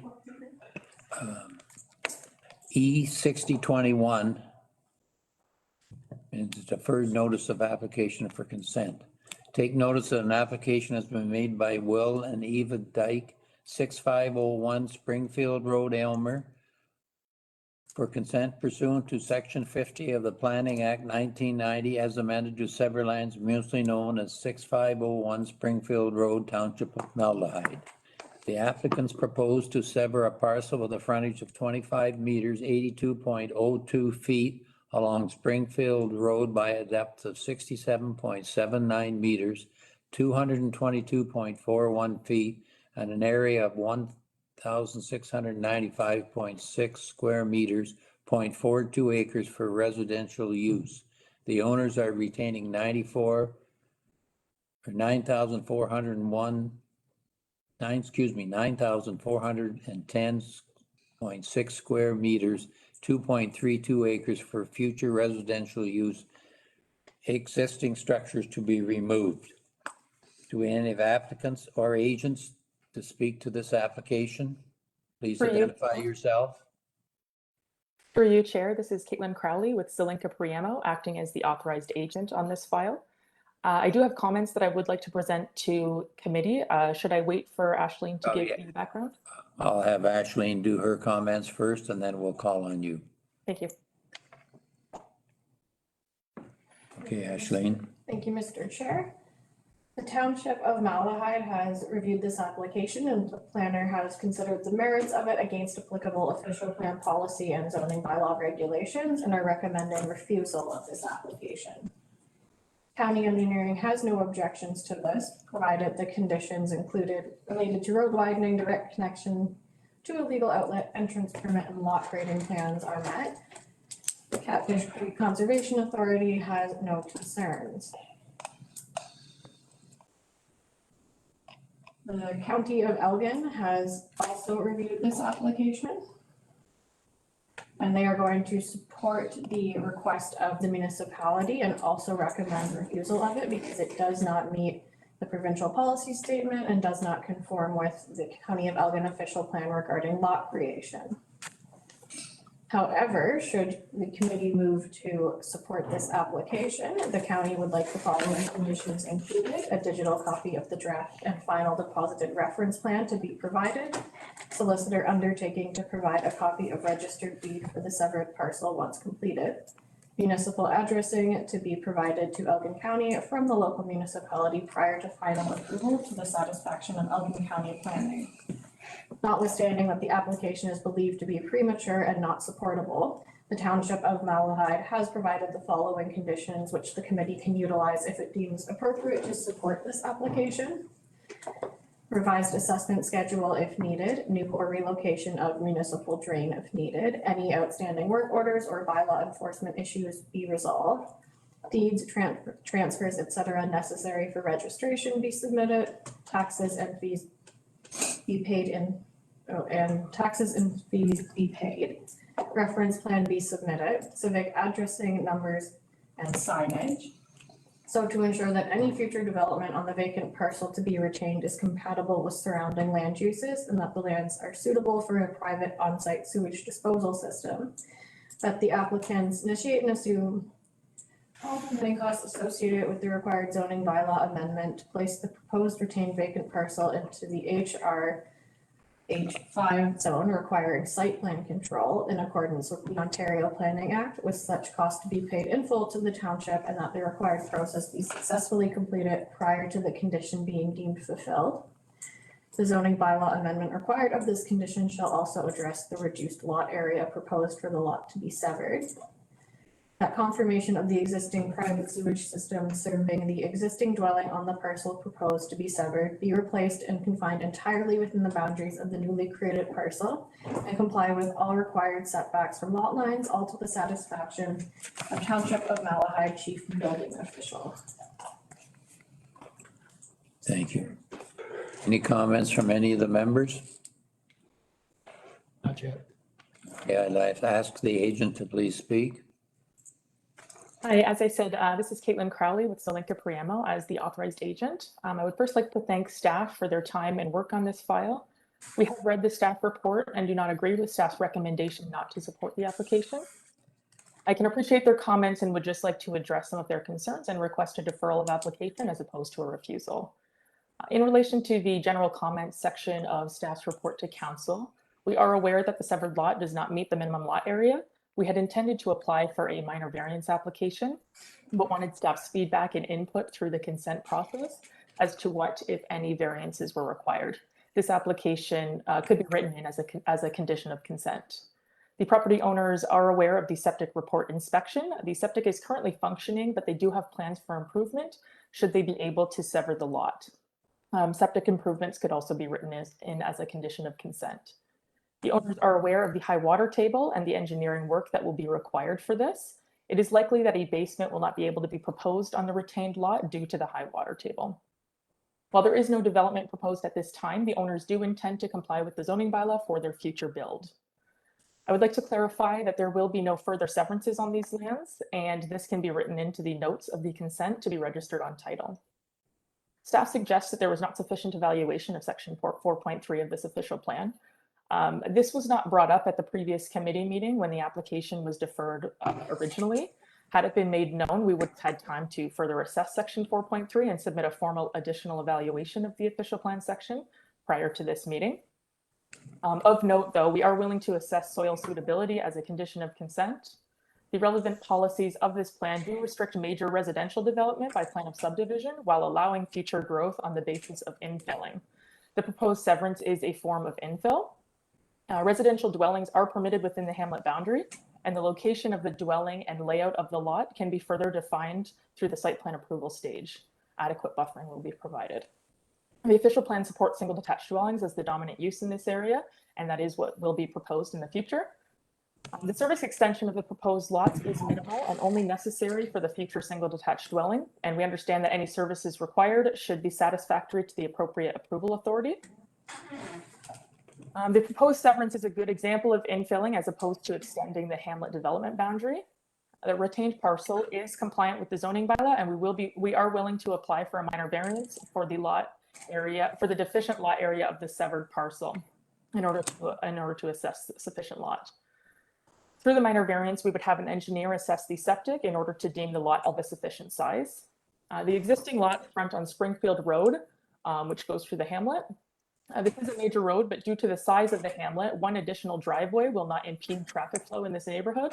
We are willing to regulate access, however, by eliminating the U driveway on the severed lands in order to provide only one driveway entrance/exit on the proposed severed lot. A traffic hazard would not be generated from one single additional driveway on the major road, especially through eliminating the U-shaped dual access on the severed lands.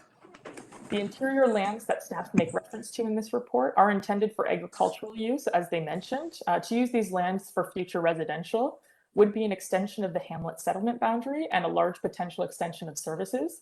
These lands are still able to be accessed from Calton Line. The proposed lots are of minimal impact to the overall hamlet of Mount Salem and represent a lot addition of only one lot. Through a future minor variance application, the proposed severed lot will be assessed for soil condition and septic capacity, as well as further planning merit will be assessed through the 4 tests of a minor variance. I also note that in the suggested condition 8 of the staff report, that a zoning bylaw amendment may be required. I would just like clarification from staff, if possible, as to why this amendment would be required, as opposed to going through the site plan approval stage as a condition of consent and assessing the deficient lot size through a minor variance as a condition of consent. Again, thank you for your time and consideration. We ask that the conditions of the severance be revised and the application be deferred again to further clarify these items of concern, as opposed to a refusal. Thank you. Any comments from members? John Selden? Yes, Caitlin, forgive me, I didn't catch your last name, but you indicated, unless I'm mistaken, you indicated that there would be no further severance on the retained lot. Did I get that right? That's correct. So we only intend to apply for this severance of the severed and retained lands, and no further severance would be anticipated in the future. And what were you anticipating for the use for the retained lot? A single detached dwelling. So there would be a dwelling on it. Yes. Thank you. Any further questions?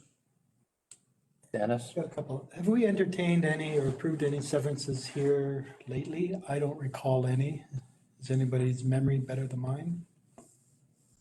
In Mount Salem? Right here, there seems to be a lot of issues around planning approvals, high water table, future development, all of that. And I'm just trying to see what else township has done in the past, or if they're treating this as an anomaly. Do we have any precedents, past history of any of the previous severances in this area? Because these are all severances.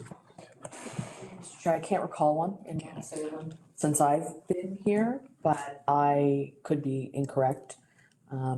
Maybe someone has a better memory than I do. A lot of those houses have been there for a long time. Yeah. Yeah, they've been there a long, Long time. I also have a question about number 8, but I'm not willing to get into that debate. It sounds like that when I look at this, there's room for compromise on all parts, and I'd move that it be deferred for the parties to contact each other and resolve these issues. seconded by Rosemary. Any further comments on this? Through you, Mr. Chair, I just wanted to clarify a couple of things. So it seems to me that the comments coming from Township of Malahide, it's about a character of the actual lot that's being created. So obviously it would not be, there would be no ability to have a house, for instance, directly on Springfield Road. It would need to be a home behind homes, which we know through other previous applications tends to be an issue from some municipalities' perspective. So that, I think that's the, one of the main concerns then from Malahide, it seems to be in their comments as well. With respect to Caitlin's comments about site plan, there is no site plan typically for single detached dwellings. So there'd be no ability to necessarily, other than through the zoning bylaw, to control where that dwelling would be on the retained lands.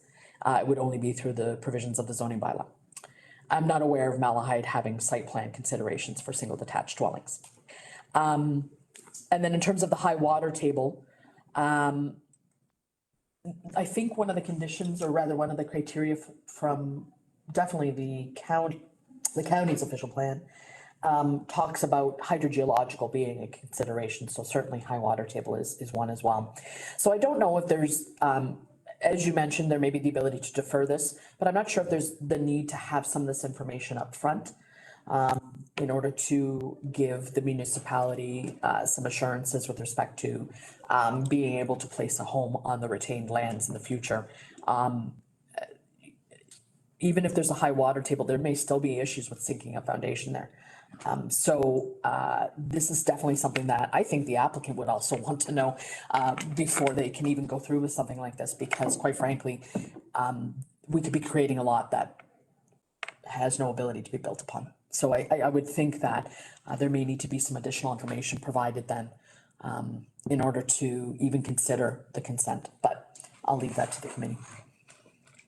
Like, I agree with the motion on the floor, but one of my biggest concerns is the lot big enough to handle a septic system? That's my biggest concern looking at this. The wetland, yeah. With the severed, Yeah. the existing, the severed, yeah. John? Through you, Mr. Chair, Nancy, Malahide made the point about it would eliminate one of the last accesses off, I think it's Springfield Road. How important is that? I haven't run into that before, since there is access from the road to the north. Let me take a look at this area. So it is on Salem. In fact, they were actually looking for that land going to Malahide, right?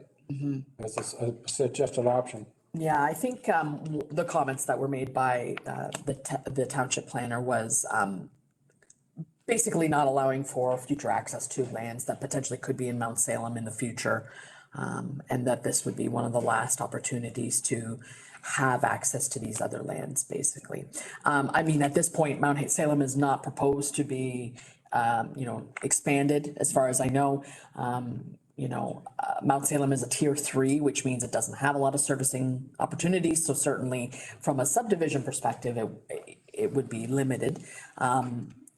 But certainly that is planning is for the future as well. So you need to always consider what could potentially be accesses in the future or our future servicing corridors, things like that. So certainly that's a comment that was made by Malahide planner, so. After this morning, are you still supporting refusal or is deferral? I'm just not getting a sense from you that you feel deferral makes a lot of sense. Through you, Mr. Chair, at this point, there's just a lot of questions. So certainly, one of the main reasons for refusal from the county's perspective is we have a criteria that says, does the township support it? And at this point, they do not. And I guess the question would be, would the township support it based on additional information? If they had information about the water table, if they had information about the septic system on the severed lands, would their considerations change? Or does it come down to this notion of character compatibility with the actual configuration of the lot? Would Malahide consider, if they had additional information, could they support an application here? Or is it an outright refusal? And I don't know that answer, so. Further questions, Doug? Like, I think we have to remember, we're looking at the application for the severance are made. Other lot, the Malahide, in my opinion, is ahead of themselves there, maybe want to put a subdivision there. Well, if that's what they want to penalize the present owner, Malahide better buy that property to have the roadway. What we're looking at is the severances here today and the deficiencies in it. We don't need to look at what the future of what's going to happen, the rest of it. That's right. I'm voting. Let's move on. You asking for calling for the vote? Everybody, okay, Ashleen, please. Just before we vote on it, what is the actual motion again? Motion that it be deferred, and the rationale being that the agent has said that there's a number of issues that she'd like to talk to the township about to try and see if they can find a common ground. So Just deferring it. motion is deferred. Thank you. Vote, please. John Andrews. Yes. Ian Clark. Yes. Dennis O'Grady. Yes. Rosemary Kennedy. Yes. John Selden. Yes. Jack Van Castro. Yes. Hugh Aldred. Yes. Motion to defer this application carries. So I don't read this. Okay, so that is application.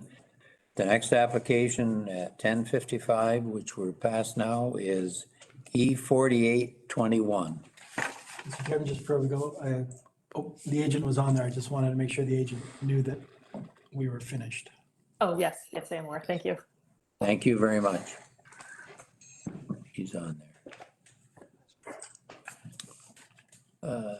Application E48-21. Take notice that an application has been made by Johan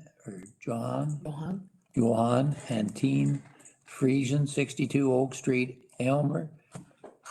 The applicants propose to create an easement having a frontage of 2,038 meters, 6,686 feet along Oak Street with a total area of 74 square meters, 0.02 acres over a private lot known as 62 Oak Street to provide access to an underground hydro easement in favor of 361 Talbot Street West.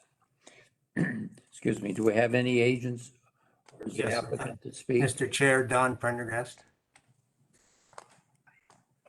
Thank you. Ashleen, please. Thank you, Mr. Chair.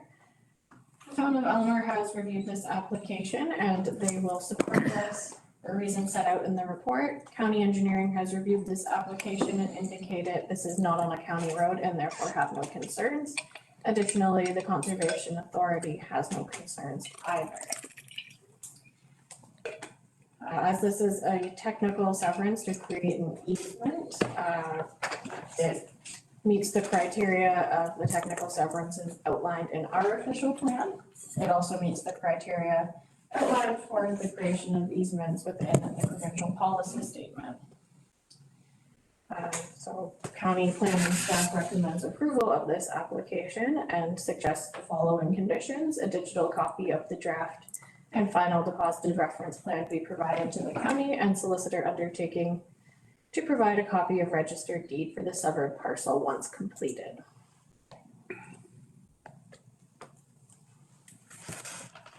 Thank you. Any comments from any comments from the agent? I don't want to say anything, Mr. Chair, that might impair this because it sounds pretty good to me. Any comments from any of the members? Just a question that, obviously this easement does not go right underneath that house, right? No, it doesn't. No, it doesn't. So where is it in relation to the house? It, Is it to the right of the house? no, there is Left of There is it's on the west side of the house, and if, the R plan, indicates the exact line, the hydro line itself, and it is, it doesn't touch the house, it's in the side yard. The overlay maps are not good. Any other comments from any members? I'll move. I'll By second. John Andrews, seconded by Jack Van Castren. Any other questions? I call for the vote, please. John Andrews. Yes. Ian Fleck. Yes. Dennis O'Grady. Yes. Rosemary Kennedy. John Sullivan. Yes. Jack Van Castren. Yes. Dougald Alford. Yes. Motion carries. Thank you. The decision rendered today for this application will be circulated within 15 days after the notice. There is a 20-day appeal period from the giving of the notice of decision in which any person or public body may appeal the decision or any condition imposed. If no appeal is received within 20 days of the giving of the notice, the provisional consent becomes final, and the applicant has 1 year to meet the conditions imposed and submit the necessary documents for certification, or the consent will lapse and a new application will be required.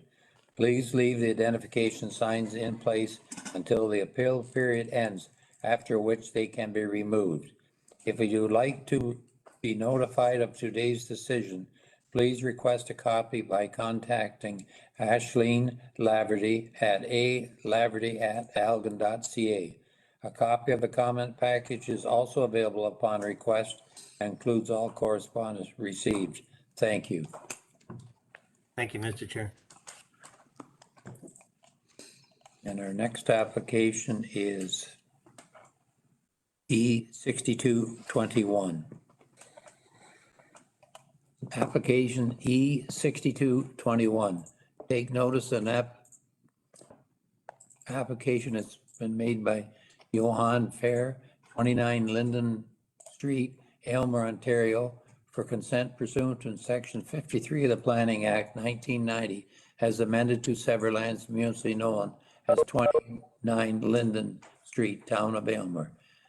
The applicant proposes to sever a lot with a frontage of 8,687 meters, 28.5 feet along Linden Street by a depth of 31.466 meters, 103.23 feet, and an area of 275.5 square meters, 0.07 acres, and retain a lot of 275.5 square meters, 0.07 acres, each proposed to be used for existing residential use, 1 unit of a semi-detached dwelling for each of the severed and retained lots. Do we have an agent or an applicant to speak to this application? I guess we don't. Ashleen, I'll ask you to speak to it, please. Thank you, Mr. Chair. So this application is pretty straightforward. It's an existing semi-detached dwelling that they're proposing to split into 2 separate lots. The town of Aylmer has reviewed this application and they support it with the recommended conditions provided in this report. County engineering has indicated this is not on a county road and therefore has no concerns. Catfish Creek Conservation Authority similarly has no concerns. The county has also taken a look at this and is satisfied that the application is consistent with both the provincial policy statement and the county's official plan regarding lot creation and settlement areas. So staff recommends approval subject to the following conditions. A digital copy of the draft and final deposited reference plan be provided to the County of Elgin. Undertaking to provide a copy of registered deed for the severed parcel once completed. And municipal addressing to be provided to Elgin County from the local municipality prior to final approval to the satisfaction of Elgin County planning. Additionally, it is recommended that the following conditions from the town of Elmer be included as conditions for this consent. That the applicants initiate and assume all planning costs associated with the required minor variance application, with such cost to be paid in full to the town of Elmer, and that the required process be successfully completed prior to the condition being deemed fulfilled. The owners provide confirmation of the location of any existing overhead or underground services installed to the retained and severed lots. Services cannot traverse the adjoining lots, and any conflicts must be redirected nor easement created. That an electronic version of the reference plan be submitted to the satisfaction of the town of Elmer. And that the clerk of the town of Elmer advise the secretary treasurer of the land division committee that all requirements of the town of Elmer have been complied with. Thank you, Mr. Chair. Thank you. Comments, Jack? Based on it's very straightforward and all the conditions are followed, I make the motion that it's approved. Moved by Jack, seconded by Doug. Any further comments? I'll call for the vote then. Thank you, Mr. Chair. John Andrews, Yes. Ian Fleck, Yes. Dennis O'Grady, Yes. Rosemary Kennedy, Yes. John Selden, Yes. Jack Van Castro, Yes. Hugh Gold Aldred, Yes. motion carries. The decision rendered today for this application will be circulated within 15 days after the notice. There is a 20-day appeal period from the giving of the notice of decision in which any person or public body may appeal the decision or any condition imposed. If no appeal is received within 20 days of the giving of the notice, the provisional consent becomes final. The applicant has 1 year to meet the conditions imposed and submit the necessary documents for certification, or the consent will lapse and a new application will be required. Please leave the identification signs in place until the appeal period ends, after which they can be removed. If you would like to be notified of today's decision, please request a copy by contacting Ashleen Laverty at alaverty@elgin.ca. A copy of the comment package is also available upon request and includes all correspondence received. Thank you. We have 3 minutes. Yes.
Okay.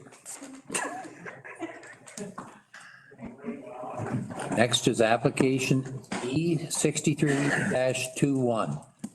Take notice that an application has been made by William F. Bradish and Sons Limited, 635 Bradish Road, Glanworth, Ontario, for consent pursuant to section 50 of the Planning Act 1990 as amended to sever lands municipally known as 11597 Wonderland Road, Township of Southwold. The applicants propose to sever a lot with a frontage of 267 meters, 876.0 feet along Wonderland Road by a depth of 228 meters, 114.83 feet, and an area of 5.83 hectares, 14.41 acres for future industrial use. The owners retaining 12.82 hectares, 31.68 acres for future industrial uses. Do we have an agent or an applicant to speak, the applicant to speak to this? Good morning, Mr. Chair. It's Matt Campbell here from Zolinka Priemo, agent on behalf of the applicant. Yes, we have. Okay, thank you. And I'll now ask Ashleen to speak to this, please. Thank you, Mr. Chair. The Township of Southwold has taken a look at this application and they recommend approval subject to the provided conditions. County engineering has indicated they also have no concerns, or that they have no concerns. And we did not receive any correspondence from the Conservation Authority on this one. Excuse me, County of Elgin planning staff have taken a look at this. Note that the subject site is located within a settlement area tier 2 designation of the official plan. So this is a settlement area which is generally smaller than a tier 1 settlement area and is on partial services. As a result of these partial services, limited development is permitted. The county official plan appendix 1, natural heritage, indicates the north part of this lot is designated as woodland. However, as there is no development aside from the creation of a new lot proposed at this time, staff is satisfied that the area of lands under the woodland designation won't be impacted negatively by this application. So the application for consent is consistent with both the provincial policy statement and complies with the County of Elgin official plan regarding lot creation in settlement areas.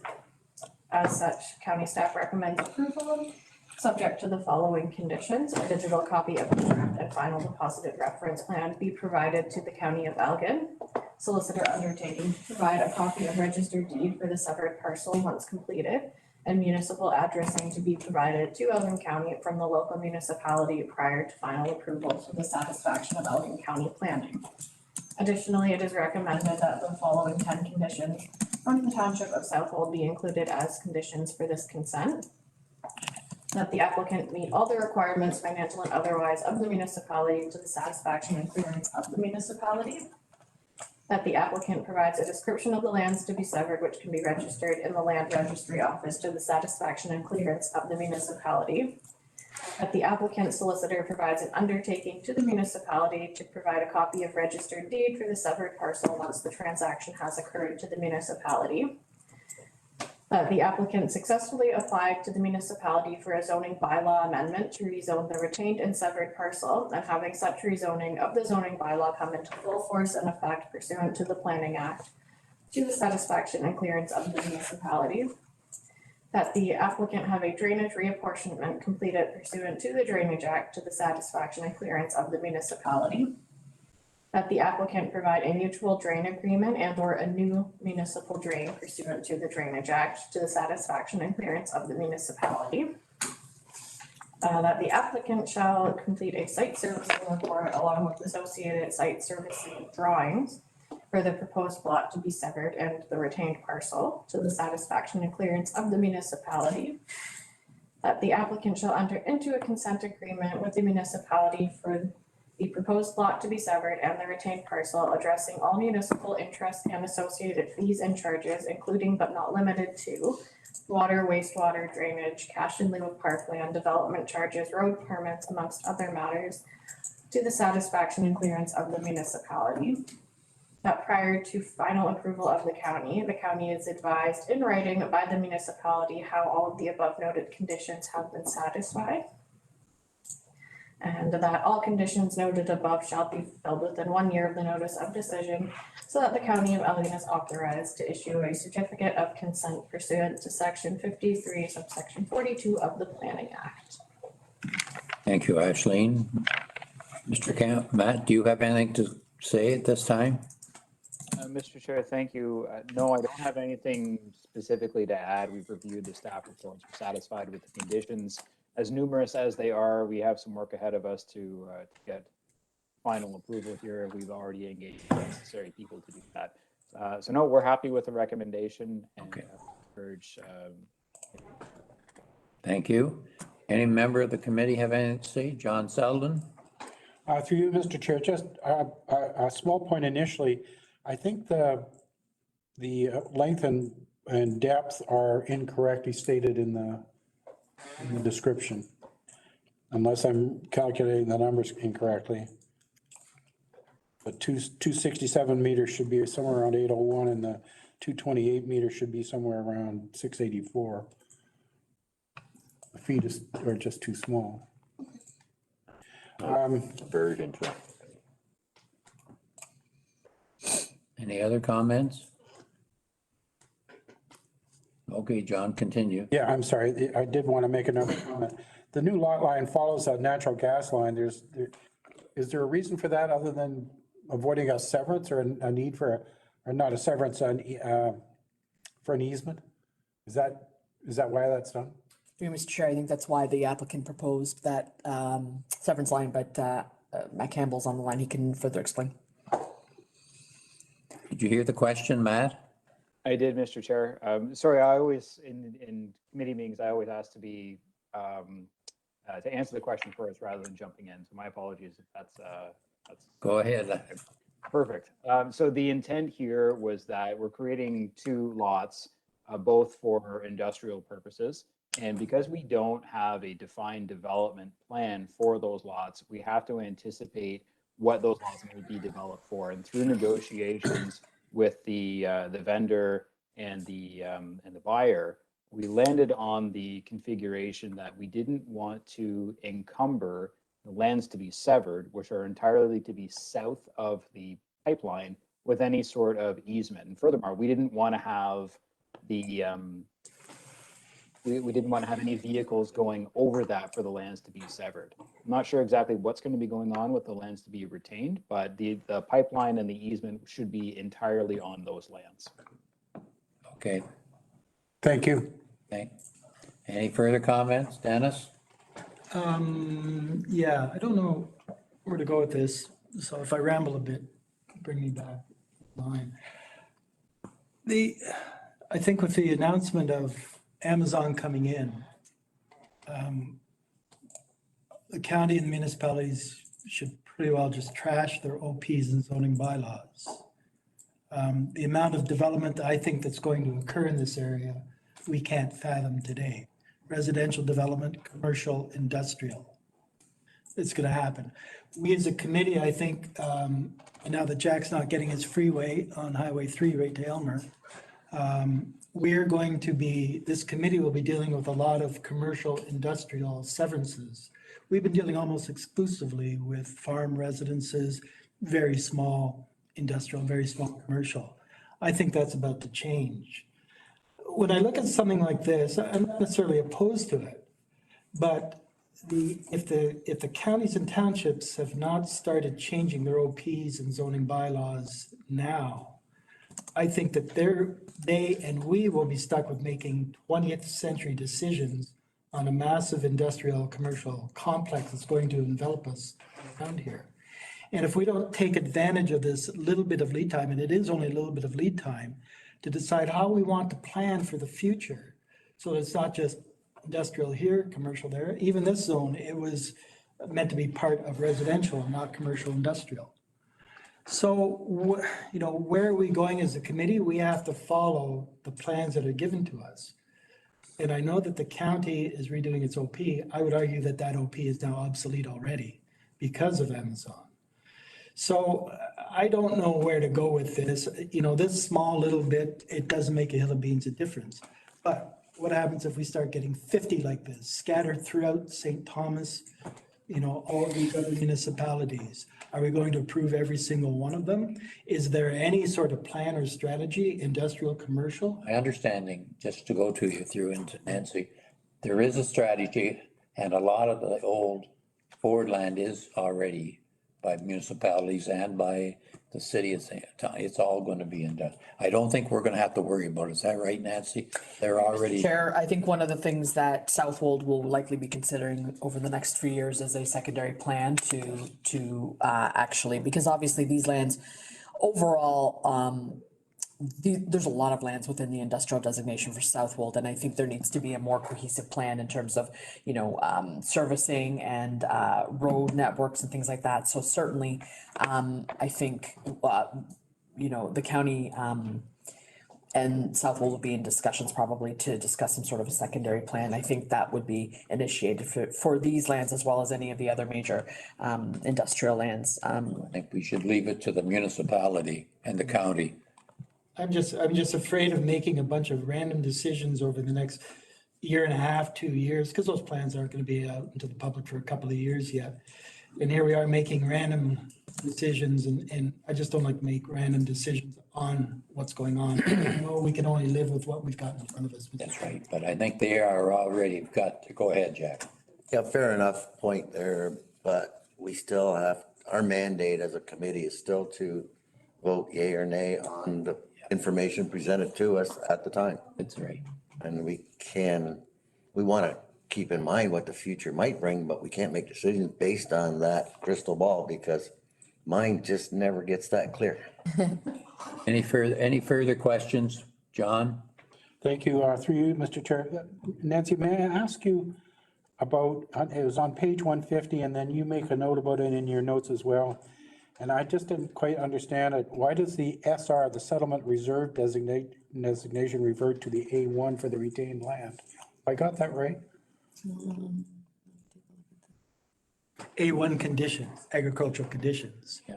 So it's special reserve, settlement reserve, but the conditions are the A1 conditions. So it doesn't revert to A1, but it follows the A conditions.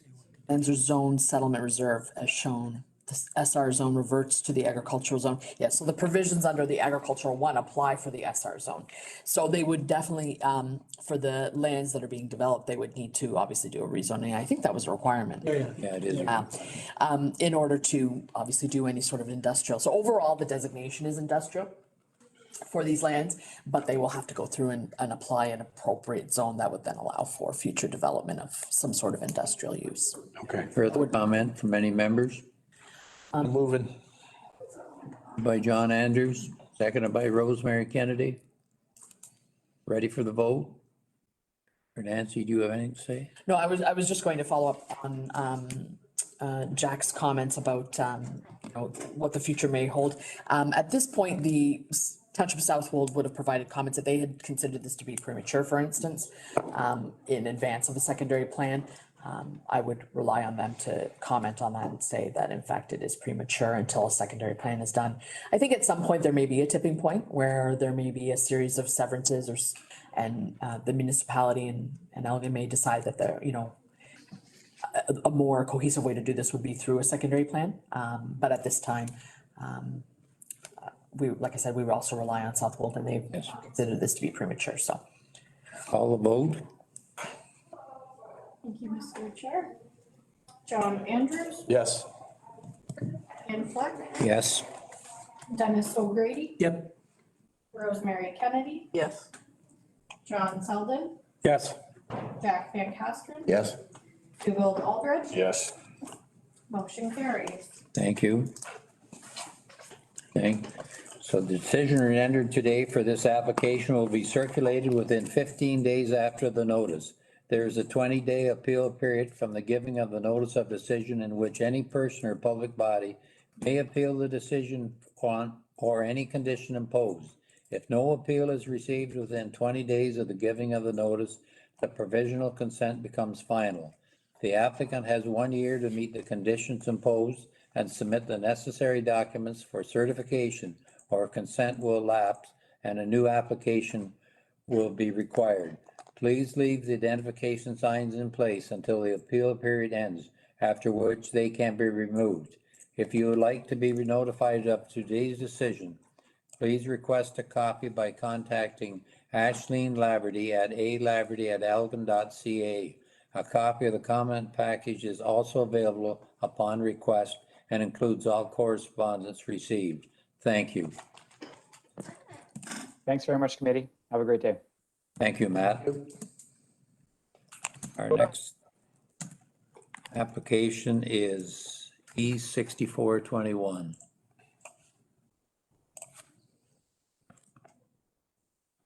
Application E64-21. Take notice an application is made by Elizabeth Leon Rochely, 43698 Sparta Line, St. Thomas, Ontario, for consent pursuant to Section 53 of the Planning Act 1990, as amended, to sever lands municipally known as 43698 Sparta Line, Municipality of Central Elgin. The applicants propose to sever a parcel with a frontage of 63.67 meters, 208.89 feet along Sparta Line by a depth of 65.82 meters, 215.94 feet, and an area of 0.419 hectares, 1.04 acres, containing one residence. The owners are retaining 13.81 hectares, 34.12 acres, proposed to remain in agricultural use. Removal of the chicken coops and existing garage to be maintained. Do we have any agents or applicants to speak to this application?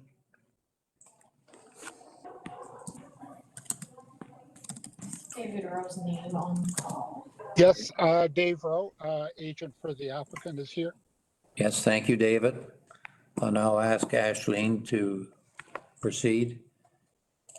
Thank you, Mr. Chair. The municipality of Central Elgin has reviewed this application and recommends approval subject to their provided conditions. Kettle Creek Conservation Authority has no concerns, and similarly, County Engineering has no concerns.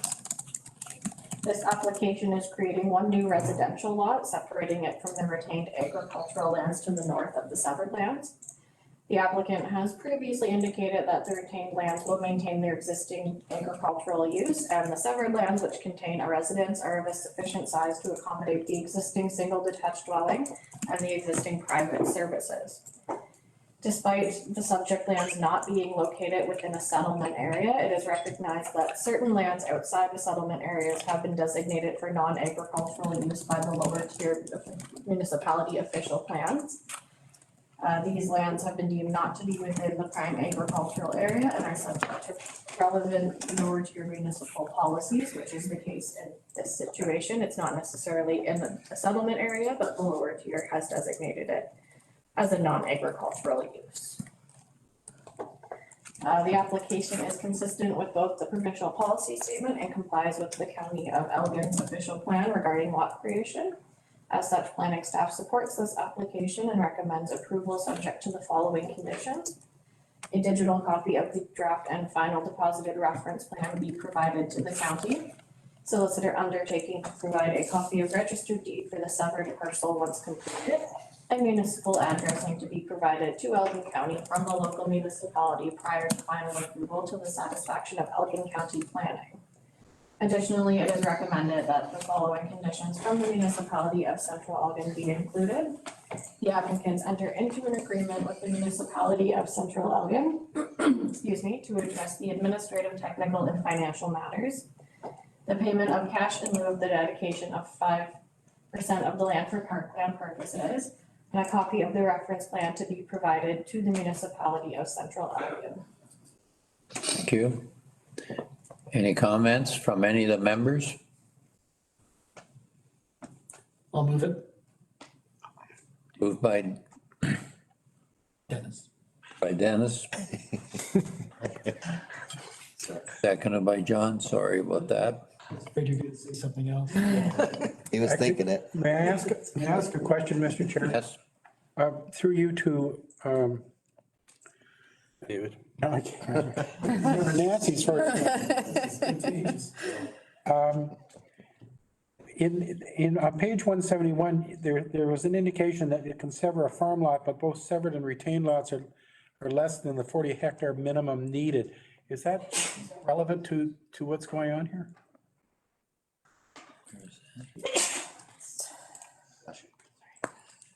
Sorry, 1 second. Let me pull up these comments. They are in the settlement area, I believe. These lands, yes?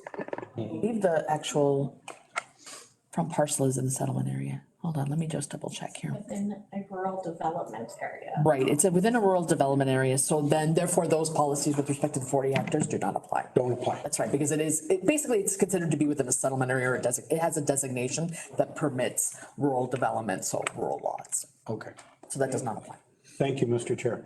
And I'll second. call the vote. John Andrews. Yes. Ian Fleck, Yes, Dennis O'Grady, Yes. Rosemary Kennedy, Yes. John Selden, Yes. Jack Van Castro. Yes. Dougald Aldred, Yes. motion carries. the decision rendered today for this application will be circulated within 15 days after the notice. There's a 20-day appeal period from the giving of the notice of decision in which any person or public body may appeal the decision or any condition imposed. If no appeal is received within 20 days of the giving of notice, the provisional consent becomes final. The applicant has 1 year to meet the conditions imposed and submit the necessary documents for certification, or the consent will lapse and a new application will be required. Please leave the identification signs in place until the appeal period ends, after which they can be removed. If you'd like to be notified of today's decision, please request a copy by contacting Ashleen Laverty at alaverty@elgin.ca. A copy of the comment package is also available upon request and includes all correspondence received. Thank you.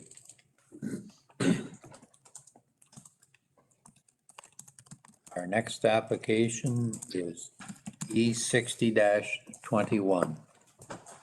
Application E61-21.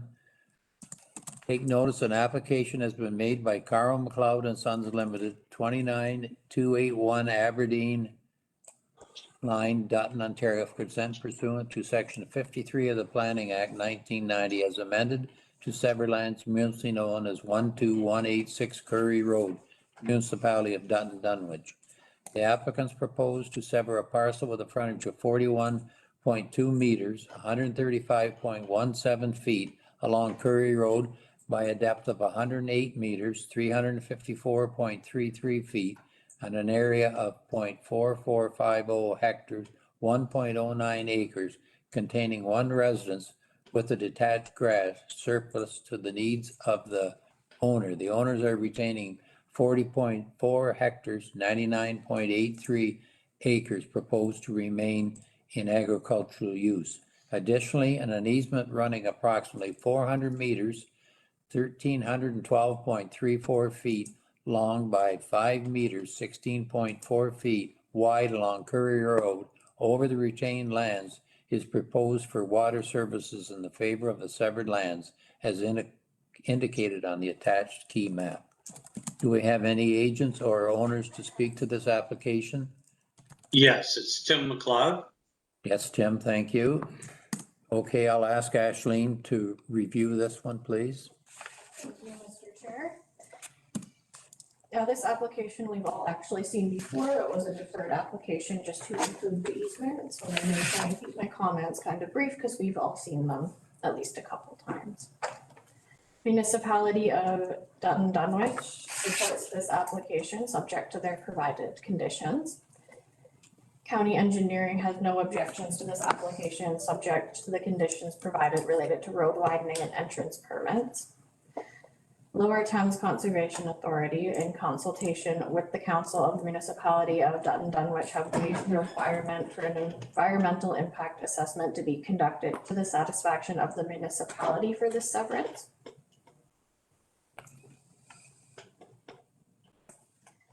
The county supports these recommendations and has no objections to this application, subject to the following conditions: that the owner dedicate lands along the frontage of the severed and retained lots / parcels up to 15 meters from the center line of construction of Curry Road, County Road 8 to the County of Elgin for the purposes of road widening if the right of way is not already to this width, to the satisfaction of the county engineer, all costs to be borne by the owner. That if necessary, an entrance permit be obtained from Elgin County for a new entrance to the severed and or retained parcels. All costs associated with this shall be borne by the owner. A digital copy of the draft and final deposited reference plan be provided to the County of Elgin. Solicitor undertaking to provide a copy of registered deed for the severed parcel once completed, and municipal addressing to be provided to Elgin County from the local municipality prior to final approval to the satisfaction of Elgin County planning. The following conditions have been provided from the municipality and are to be included as conditions as consent. That a zoning bylaw amendment is in full force and effect for the severed and retained parcels. That septic system review for the severed parcel has been completed. That a municipal drain reapportionment has been completed. That a mutual drain agreement under section 2 of the Drainage Act has been provided to provide a legal drainage outlet for the newly created residential lot. That 2 hard copies and 1 digital copy of the registered survey have been provided to the municipality.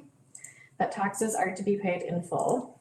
That all Dutton Dunwich planning fees set out in the fees bylaw be paid to the municipality. That the solicitor provides an undertaking that a copy of the registered deed for the severed parcel, once the transaction has occurred, will be provided to the municipality. And that 911 addresses be established for the retained and severed parcels. Any comments from any of the members? Doug? Yeah, this is basically just technicality on what was previously bought in, but as long as it's under both properties under the McLeod name, it really doesn't matter. But down the road, if either one gets sold, it's really important that this was included in this severance. Yes. So what was included? Sorry. The easement. Oh, these, yes, I agree. Include. That being said, I'll move it. Second it. Moved by Doug, seconded by John. Any further comments? Call the vote, please. John Andrews, Yes. Ian Fleck, Yes. Dennis O'Grady, Yes. Rosemary Kennedy, Yes. John Selden, Yes. Jack Van Casket, Yes. Dougald Aldred, Yes. motion carries. The decision rendered today for this application will be circulated within 15 days after the notice. There is a 20-day appeal period from the giving of the notice of decision in which any person or public body may appeal the decision or any condition imposed. If no appeal is received within 20 days of the giving of the notice, the provisional consent becomes final. The applicant has 1 year to meet the conditions imposed and submit the necessary documents for certification, or the consent will lapse and a new application will be required. Please leave the identification signs in place until the appeal period ends, after which they can be removed. If you would like to be notified of today's decision, please request a copy by contacting Ashley Laverty at alaverty@algan.ca. A copy of the comment package is also available upon request and includes all correspondence received. Thank you. Thank you. Thanks, committee. Thank you, Tim. Any further comments? One other thing I was going to bring up when John was here, I kind of forgot. I don't want the rest committee on things on this, but I'm wondering, is it appropriate, acceptable, or is it recommended practice that we have a person who's acting as a real estate agent on a property and then acting as the agent to represent the severance? I don't know what the rest, but I wondered, I have a little problem with that myself. I wish you would have brought that up with the lawyer. I forgot all about it. Well, yes, and I have forgot all of it too, but it is causing a real concern in Duke's area. It hasn't gone away, that decision. Can we, I'm wondering if, on the committee's behalf, as a favor, could we get Nancy to forward that to John and get Yes. his response to it? yeah, please. Because Nancy, I think you know where it's coming. Because the farm was sold, but the deed wasn't changed. But it was, they were saying they owned it, the investment company. It might be Nancy under a conflict of interest or perceived conflict of interest. That might be a way to approach it. Yeah, I'll have to ask John if there is a conflict of interest in that circumstance. Through you, Mr. Chair, though, we just ask for an agent, and so we don't even really necessarily even know, that they're a real estate agent. Obviously, some people are well known to us, so yes, we know that they're. And maybe it's no problem, I know, but also, in general, if it ends up being that there is some conflict of interest, then we're gonna have to change also what we were asked of our agents. Just to ensure that there is no conflict of interest, basically. What is the conflict again? So I understand what the real estate agent does, but representing the seller. but should the person who's acting as a real estate agent selling a property also be, is it appropriate that they act as the agent bringing in the severance to us? Because, they have interests on both sides there. Fiduciary interest for sure, right? Yeah. Maybe it's no problem, I don't know. I'm just from some of my dealings with other situations, something like that is kind of considered a conflict. Not kinda, it is. Yeah. And I'll say, we're not on. No, we're still going, so certainly we can